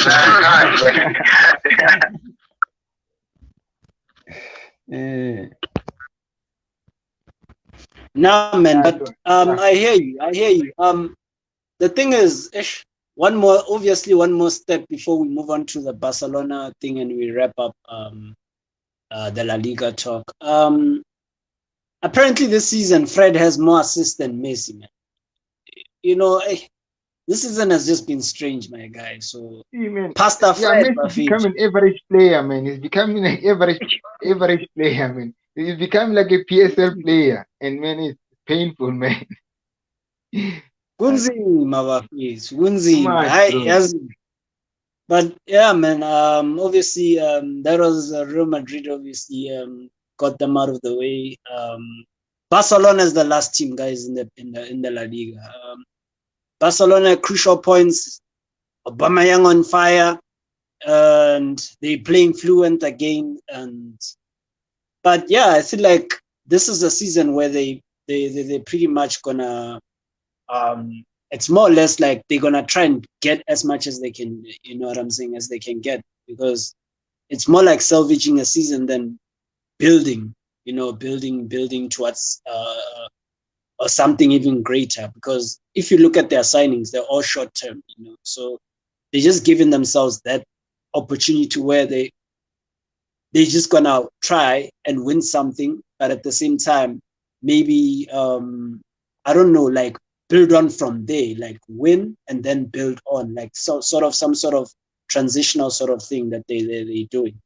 But yeah, man, I'm gonna start with Celso this time around because it's his team. You don't want to talk about Real Madrid, like so. Yeah. You know, we starting with you now, man, because Barca, you know, you love Barca. So yeah, tell us, what do you think about the result? Yeah, I mean, okay, the result I was happy regarding Barca's result, man, because it shows now that they are improving each game, you see. And besides that, last week 2-2 draw, but at least they were showing signs that they want to win the game, and they are playing that. Yeah, so right now, man, I feel like now they have that past identity now, so they're starting to prove themselves that they can play with the big teams. And even now, since we're under revamp or restructure or whatever people may call it, I think Xavi now is doing a great thing with these guys, man. Because now, if you can check every player now, they're willing to fight for Xavi.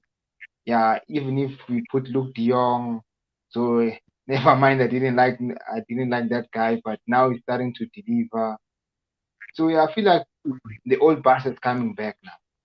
Yeah, even Osman Dembele is no longer getting that injured because man, that guy is injury prone. Man. Guys, he can play 5 games and then goes out gets injured and is out for six months. So all in all, I think Xavi is doing a great job with Barca. But now I feel like man, it's time for Busquets and PK to retire, man, because now these kids they show that they will still play as Barca style of play, and they will still live to Barca standard. Because if you can check, Gavi is playing well, and Pedri is back also, and also got Adama Traore. Yeah, all in all, man, Barca they are becoming like the old Barca. Okay, but we can't say like, oh no, Barca now we need to have a player like Messi or something. It's fine, we don't have Messi anymore, but now it shows that there is a great sign in life after Messi. So I feel like man, those guys are really playing well. They and even Xavi's style of play now is showing that it has that Barca identity now.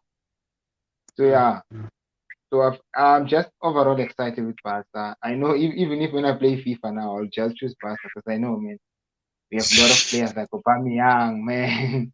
Those guys will deliver. Ferran Torres. So it's going to be a great season all in all. Because now, if you can check now, we're climbing up that table slowly but surely. Now we're at number 4.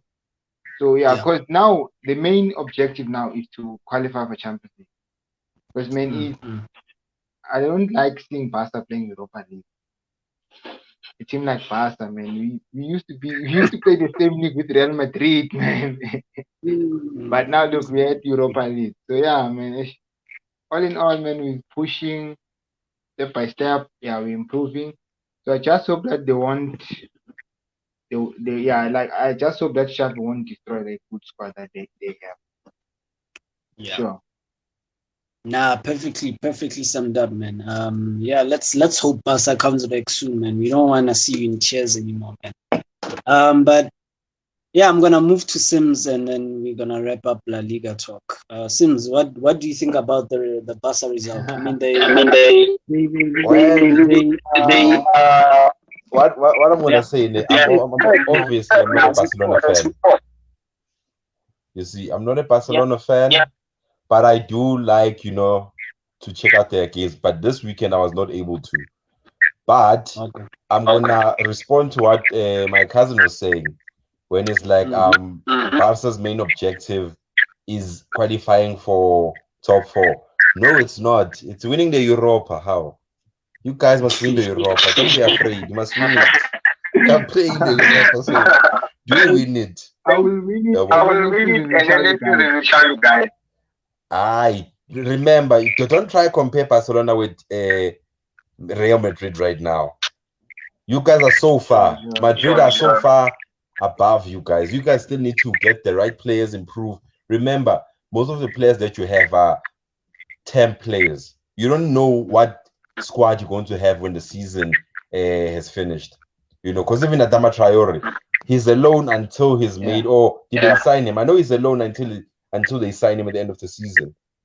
So most players, that's the thing. Most players that you have, not most, but the players that you've decided to add on are not really, your permanent players. And some of your permanent players want to leave. Dembele has been saying he's going to see off the season and then he wants to leave. That he won't be signing a new contract. So because he's not signing a new contract, he's going to leave on a free as well, like Pogba, And then we have players like De Jong, who certain fans have not been enjoying, his type of play in the center. And I don't see the problem. I think he's actually a good player. I would love to have him come to Man United, for example, But obviously, Barcelona fans will tell you certain players are not Barcelona type players. But my thing is that you're no longer the Barcelona of Pep. Why try force play the Barcelona way? The Barcelona way has passed. And the reason I'm saying that is that looking back, even when Messi was still with Barcelona, people knew how you guys played now. They were able to beat you guys and take the ball and make Messi. Messi started walking while he was playing for Barcelona, not for PSG. Because now it was hard. It was this time of building the whole team around one player. And people can say Real Madrid did the same with Cristiano, but Real Madrid was still able to win even after he left. The cracks only started showing, I think, the third season. But second season when Cristiano was gone, they won trophies. They won a league with Zidane, if I'm not mistaken. They were close to winning again, but they failed to win. Atletico won it. But you could see what they were trying to do, and they had the players. Most young players, because I remember when my cousin used to say, Barcelona does not sign players, we develop. And check what has happened now. Barcelona focuses more on signing than actually developing. How many players does Barcelona have that were developed? I think maybe about 4, the ones who are young players. 4, if not 5. Fati, and then is it Pedri, right? And then there's other players that I know. We signed from Las Palmas. Oh, you signed him. You see what I'm saying? Gavi is from Oh, you see what I'm saying? You've been signing more now than Madrid is. And in the past, Madrid was the one signing.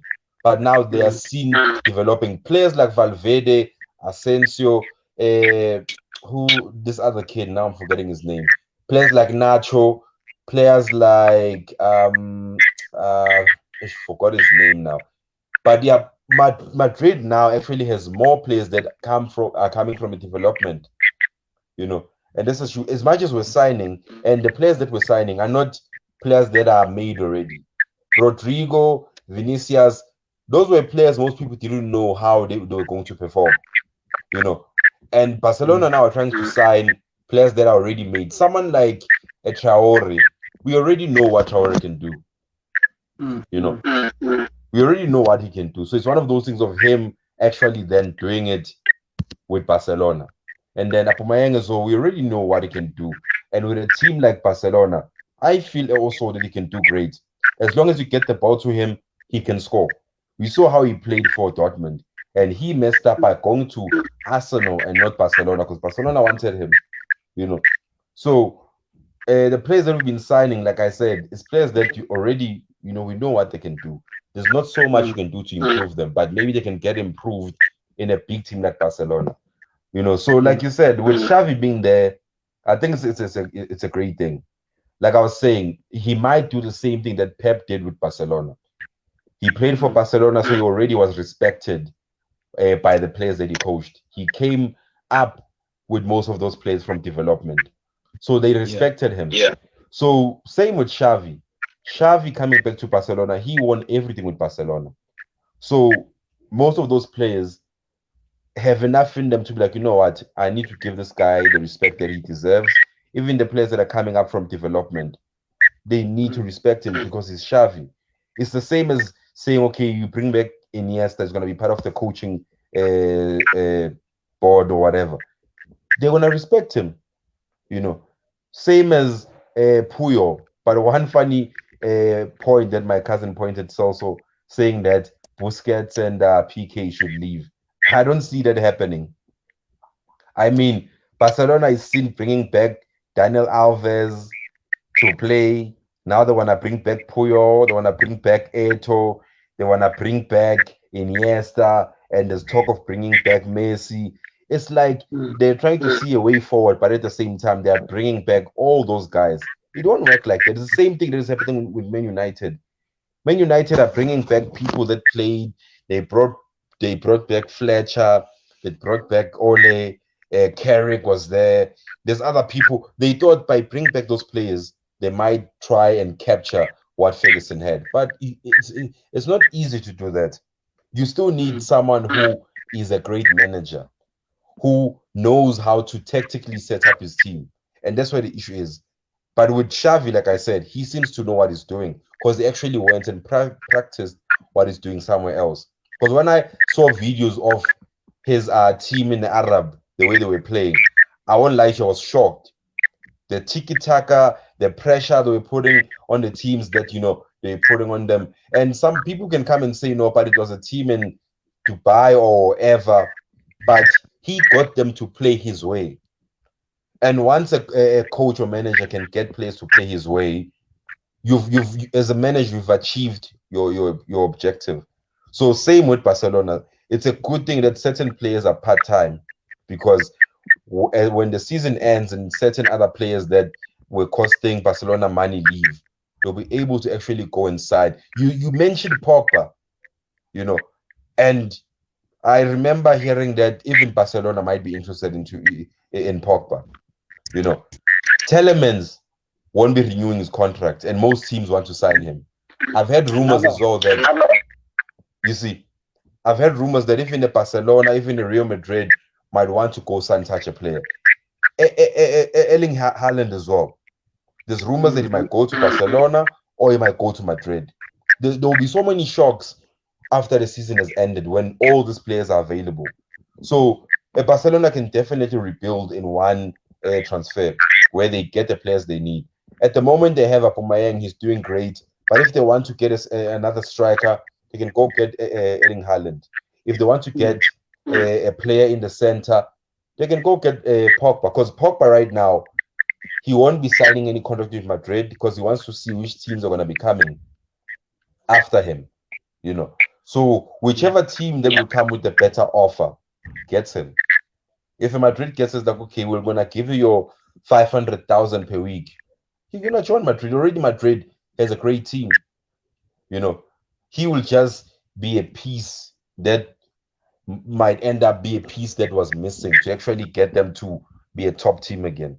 You know, a top team that actually beats everyone, even in the Champions League was scary. Because you look at how Pogba plays. In a Barcelona, he will be scary. In a Real Madrid, he'll be scary. They play tiki-taka. he's able to pass someone who's so far. A player like Benzema is a great player. He can position himself nicely.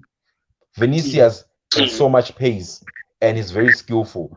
If you have a player like Pogba in the center, you have a Cruz as well, and then maybe they play Kamavinga or they play Modric. We don't know how they're going to set up, but that team is going to be a dangerous team because you know Pogba, he can ping those balls from far. And imagine when the team thinks, because now if I'm looking at, let's say for example, the team Madrid was playing with during the weekend, Madrid kept on pinging in long passes, but Madrid was one that kept on missing. So imagine a Pogba who is dangerous with his passing. A team like Madrid or Barcelona or even PSG, if it goes there, you know, a player like that can, you know, do so much for them. So with, you know, Barcelona, I think they're in the best position to get back to, you know, where they feel they should be by obviously getting the right players. And there's a lot of players that are actually free or will be free that are actually great players. That's another thing. And that's why teams like your Juventus, your Bayern, even Real Madrid are so smart at times with how they sign. You mentioned Mbappe when we were speaking about Madrid. Mbappe will leave as a free. Madrid won't have to spend money to sign him. Instead, they're just going to give him his own money and then they discuss how much is going to be paid. And I saw a post a few days ago, if not a week, that if Mbappe does go to Madrid, he might get paid 1 million. I think 1 million a week. You know, and it's like, because that's the thing, they don't care because they won't have to sign him. They don't have to spend 120 million or 150 million to sign him from PSG. He'll be free agent. Any team comes in, signs him, done. You know, so like I've said, certain teams have always been smart to look at those type of players that will be on a free, and that's why I've always been confused by my team Real Madrid, because there's always players that are good who are on a free, and right now there are players that are on a free. Like I know for example with Bayern, just forgot this guy's name. He didn't sign a new contract, and if he decides to leave Bayern at the end of the season, and he's a center defensive midfield, maybe you can remind me. Plays for Bayern, plays in the center defensive midfield. Big guy, forgot his name. Goretzka. Yes, yeah. He's gonna be on a free when the season ends.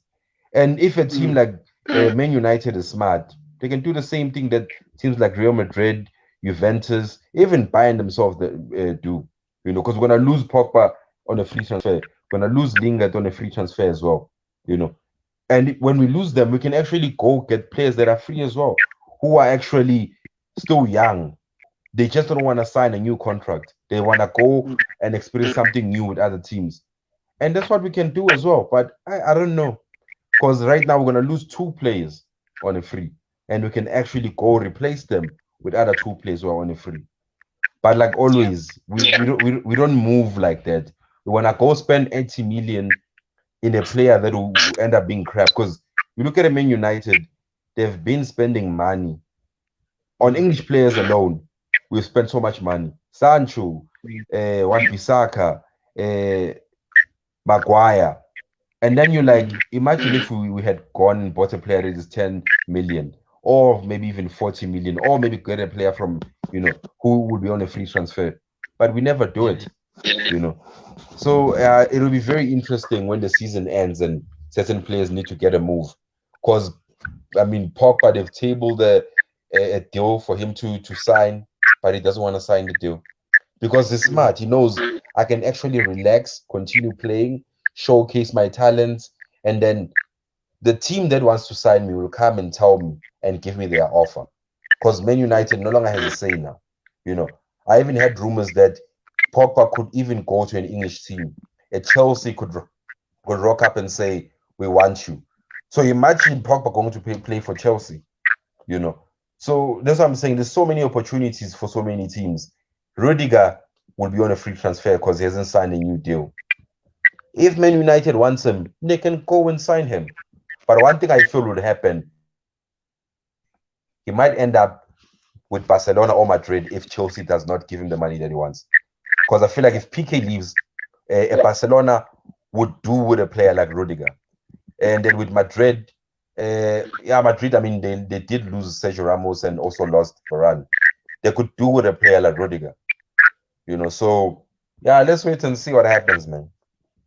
Yeah. Obviously, before I move on, I wanna hear what Celso is gonna say. What do you have something you wanna add on to the Barcelona thing, Celso? Yes, man, I do. You know, seems touch on a very important part regarding transfers. So, you know, like Barca, if this season we finish like in the top 4, top 3, so I think Xavi he needs to do his best to get the service of all these 10 players that he got. Because now, man, imagine if Madrid gets Haaland and Mbappe. So that means the season, we already lost the season, you see. And on our side, we lose those 10 players. So it seems like we're going to start from scratch. So Barca, if Barca can't afford Haaland or even Pogba, so but we need to have those players that we know that if we're playing against Madrid, or maybe we need to compete with Madrid. We must have players that can match power with Madrid. Because man, if Madrid have Mbappe and Haaland, imagine Pogba. So that means we'll be toasted. Because man, you know Pogba is good with long range passes. He's a world class player, and you won a World Cup. Mbappe is the quality speed, man, dribbling. Haaland, great finisher. He's a complete forward.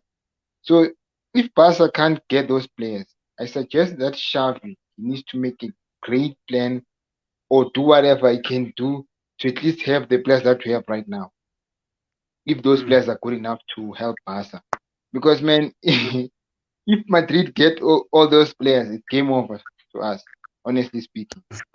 We'll play with them, maybe they will beat us. Because man, according to stats, and then we going to lose. Because man, if you check Madrid, they have good players. Imagine they have Rodrigo, is a good dribbler, speedster. They have Vinicius, they even have Asensio. And then on that quality, and they also have Benzema. And then they'll add on that quality like they add likes of Mbappe and then Haaland. So, hey, man, it's going to be a tough season for us. So, best option for Xavi is to at least try to gain those 10 players like Adama Traore, because he's also good dribbling, speed, and Aubameyang. So because Sim said very interesting part, because now we need to match. If Madrid goes for quality players, we also need to make sure that we do have those players that can match with Real Madrid. Because because it's going to be game over for us. Man. That was the part I wanted to add. Sure. All right. Now I hear you perfectly. Obviously, you know, we said what we needed to say in terms of La Liga, in terms of Real Madrid, in terms of Barcelona, you know, and what they need to do. And obviously, guys, we're gonna close up the show with the Champions League games that are coming. And predictions, guys. There's gonna be fixtures obviously tomorrow in the Champions League, and obviously I'd say Chelsea versus Lille. Or is it Lille? Yeah, it's Lille, and then it's Villarreal versus Juventus. So I'm gonna start with Sims on this one, because what do you think about what are your predictions, should I say, for the Chelsea versus Lille game and the Villarreal versus Juventus? Where would you say you lie? Well, with Chelsea, I feel they have enough to beat Lille. Like they do have enough. There is no way that Lille can beat a Chelsea, unless if there's some surprise in the atmosphere. But there's no way. I feel they will win, probably 3-0 or more. And then with Villarreal and Juventus, I haven't really watched Villarreal lately play, so I don't know how they're going to play as Villarreal. But Juventus, because I've been watching them, they're still a bit inconsistent the way they play as well. Because they drew, I think they've drawn like 2 games consecutively. So, and with small teams, not teams like, okay, the other one is Atalanta. So that one is accepted.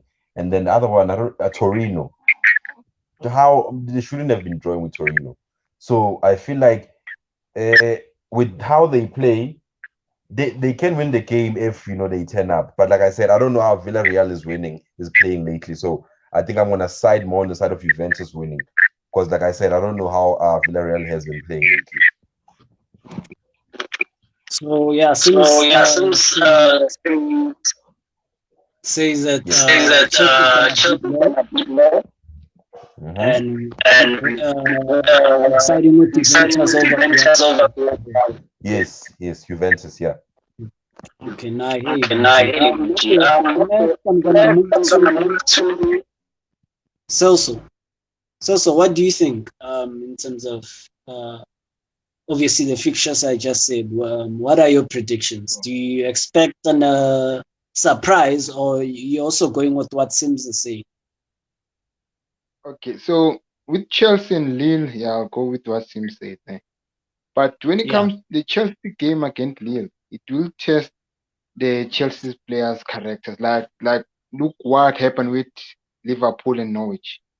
That game tested Liverpool's character, in terms of never giving up. They need to fight until the last minute. So Chelsea will win, but I think Lille, they will be a difficult team to beat.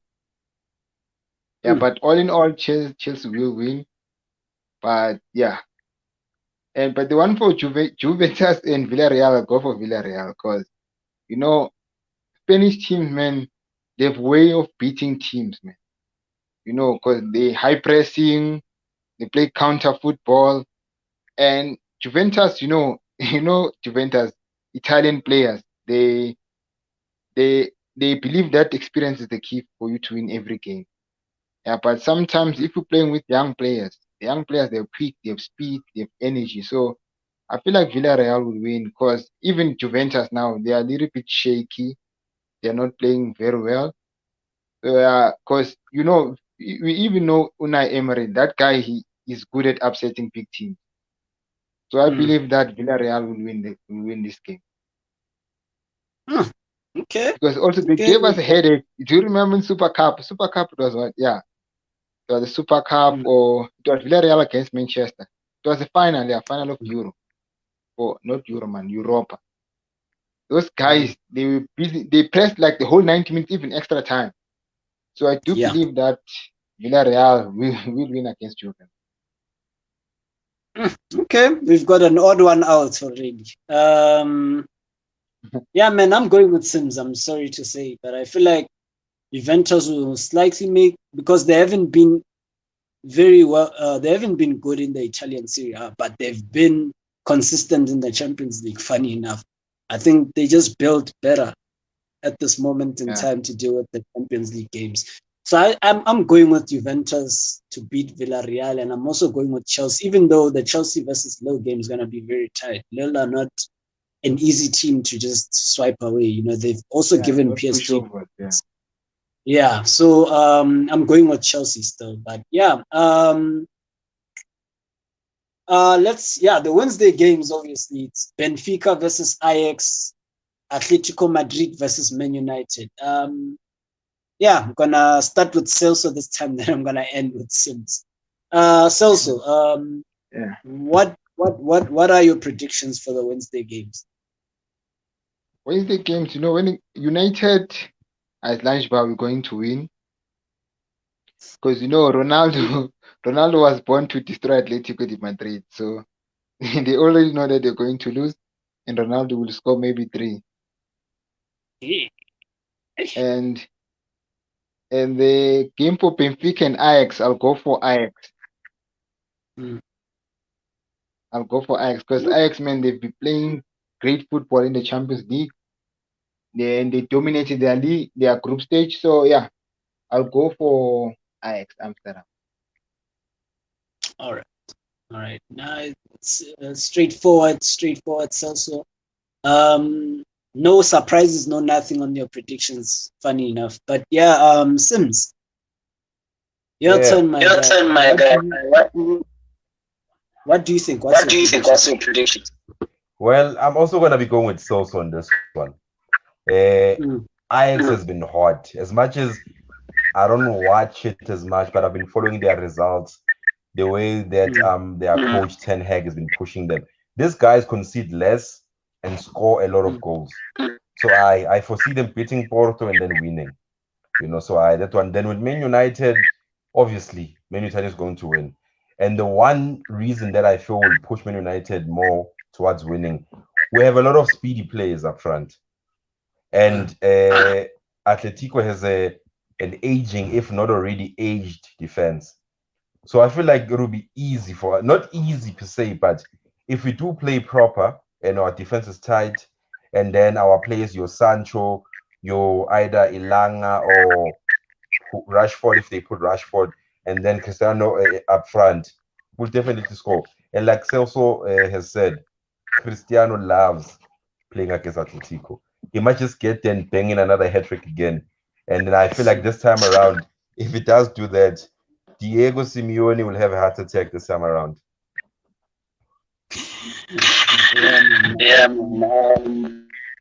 I hear you guys. Even though I still have my doubts with Man United, I still think somehow these guys will pull off a win. Something just keeps telling me that they'll pull off a win somehow. They've been disappointing in every competition. We are out of the FA Cup. We're not even challenging for the league title. There has to be redemption somewhere. These players there has to be somewhere where they something has to give, where they come together and they play as a team and they try and win it. So True. They haven't been bad in the Champions League. That's the funny thing, So I still think that we'll slightly get over the line against Atletico Madrid. So I'm going for Man United to beat Atletico. And I'm also going for Ajax. I mean, the Ajax one, I think it's kind of straightforward. Ajax have been hot. Their football, their style of play, it's remarkable. This is why I want Ten Hag. His team is very nice to watch. Like, they're very easy on the eye. The type of football is the reason why I feel like if he goes to Man City, we're doomed. If Pep leaves City, it's gonna be like Pep never left. You know what I'm saying? If they get this guy back, you know what I'm saying. So Man United need to get this guy. If they don't, I feel like Arsenal will just continue where they left off. Like, it will just prolong the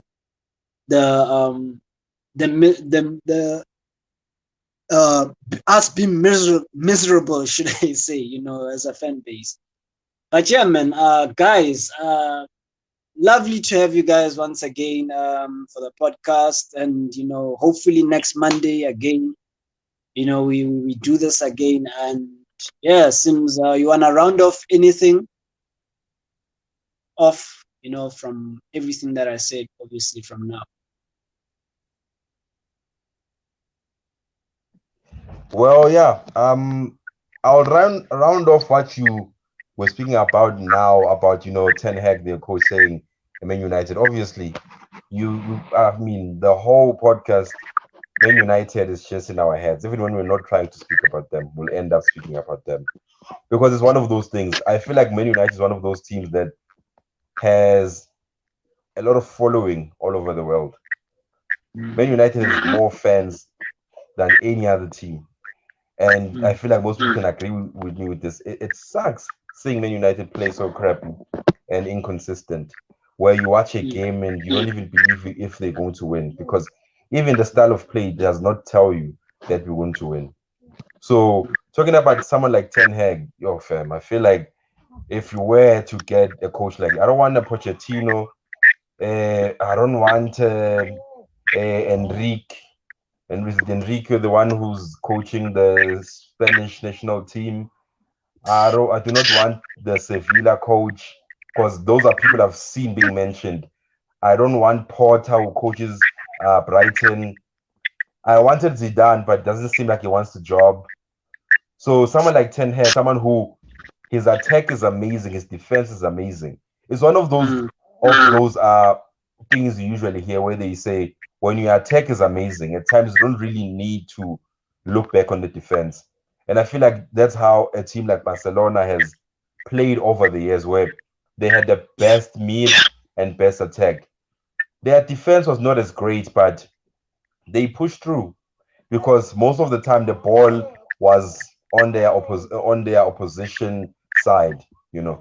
So every time they attacked, the ball is always that side. You don't always see them getting attacked. So I feel like a coach like Ten Hag would get there and sort of try restructure the whole situation, maybe even change the captain. But at the same time, I feel like he won't if he doesn't have the right backing in terms of maybe a proper director of football who will say it like it is and stand up for him when, let's say, the board wants to make certain decisions.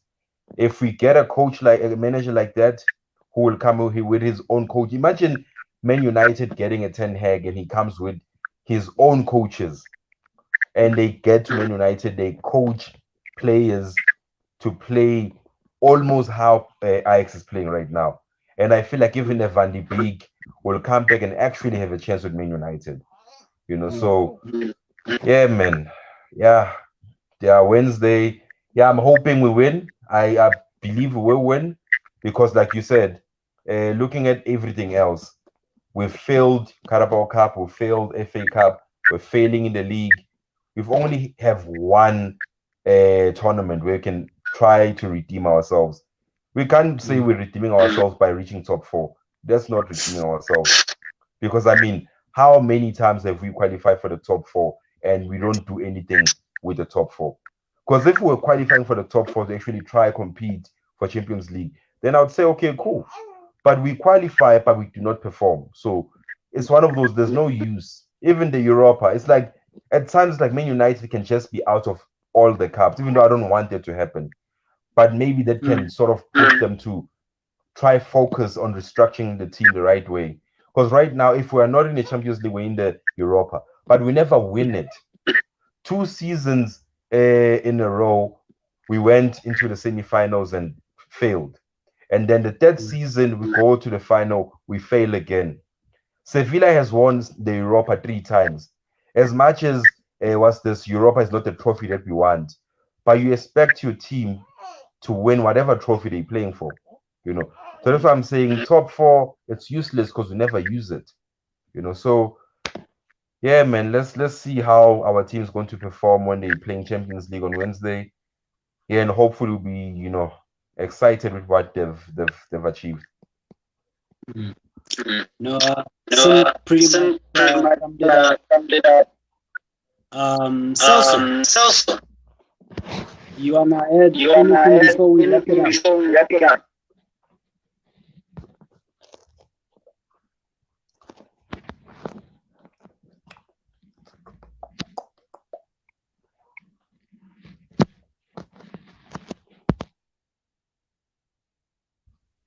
Celso, you still there?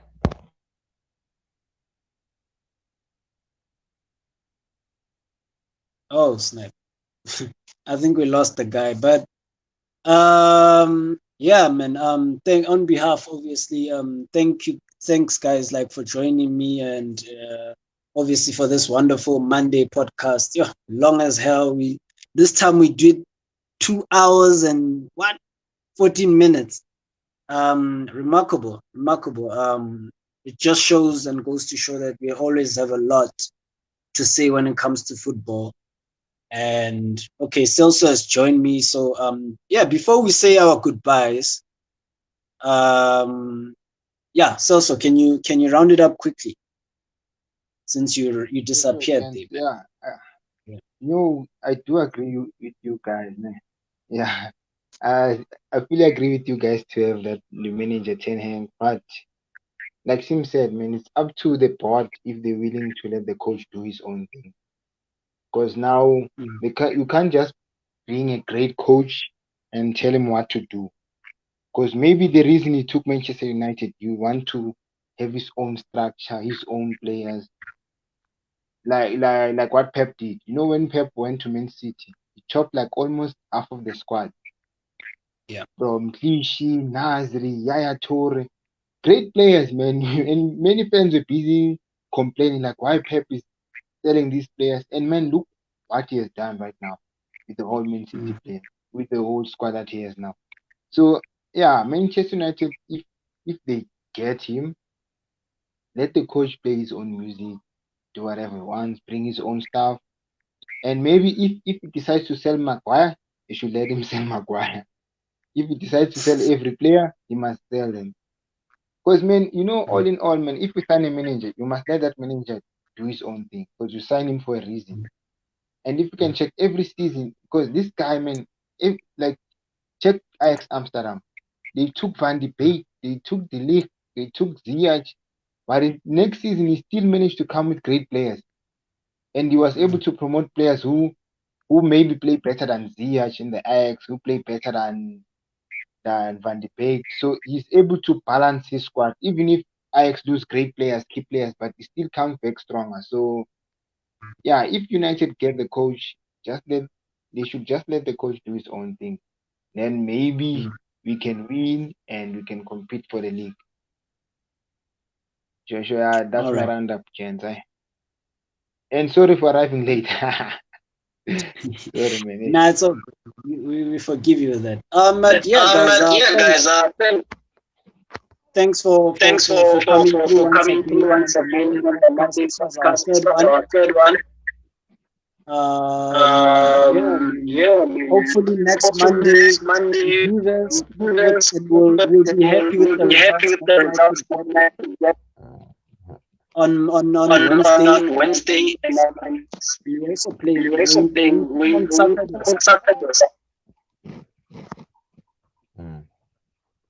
Yeah, so let's hope that we come back next Monday. We will all in spirit.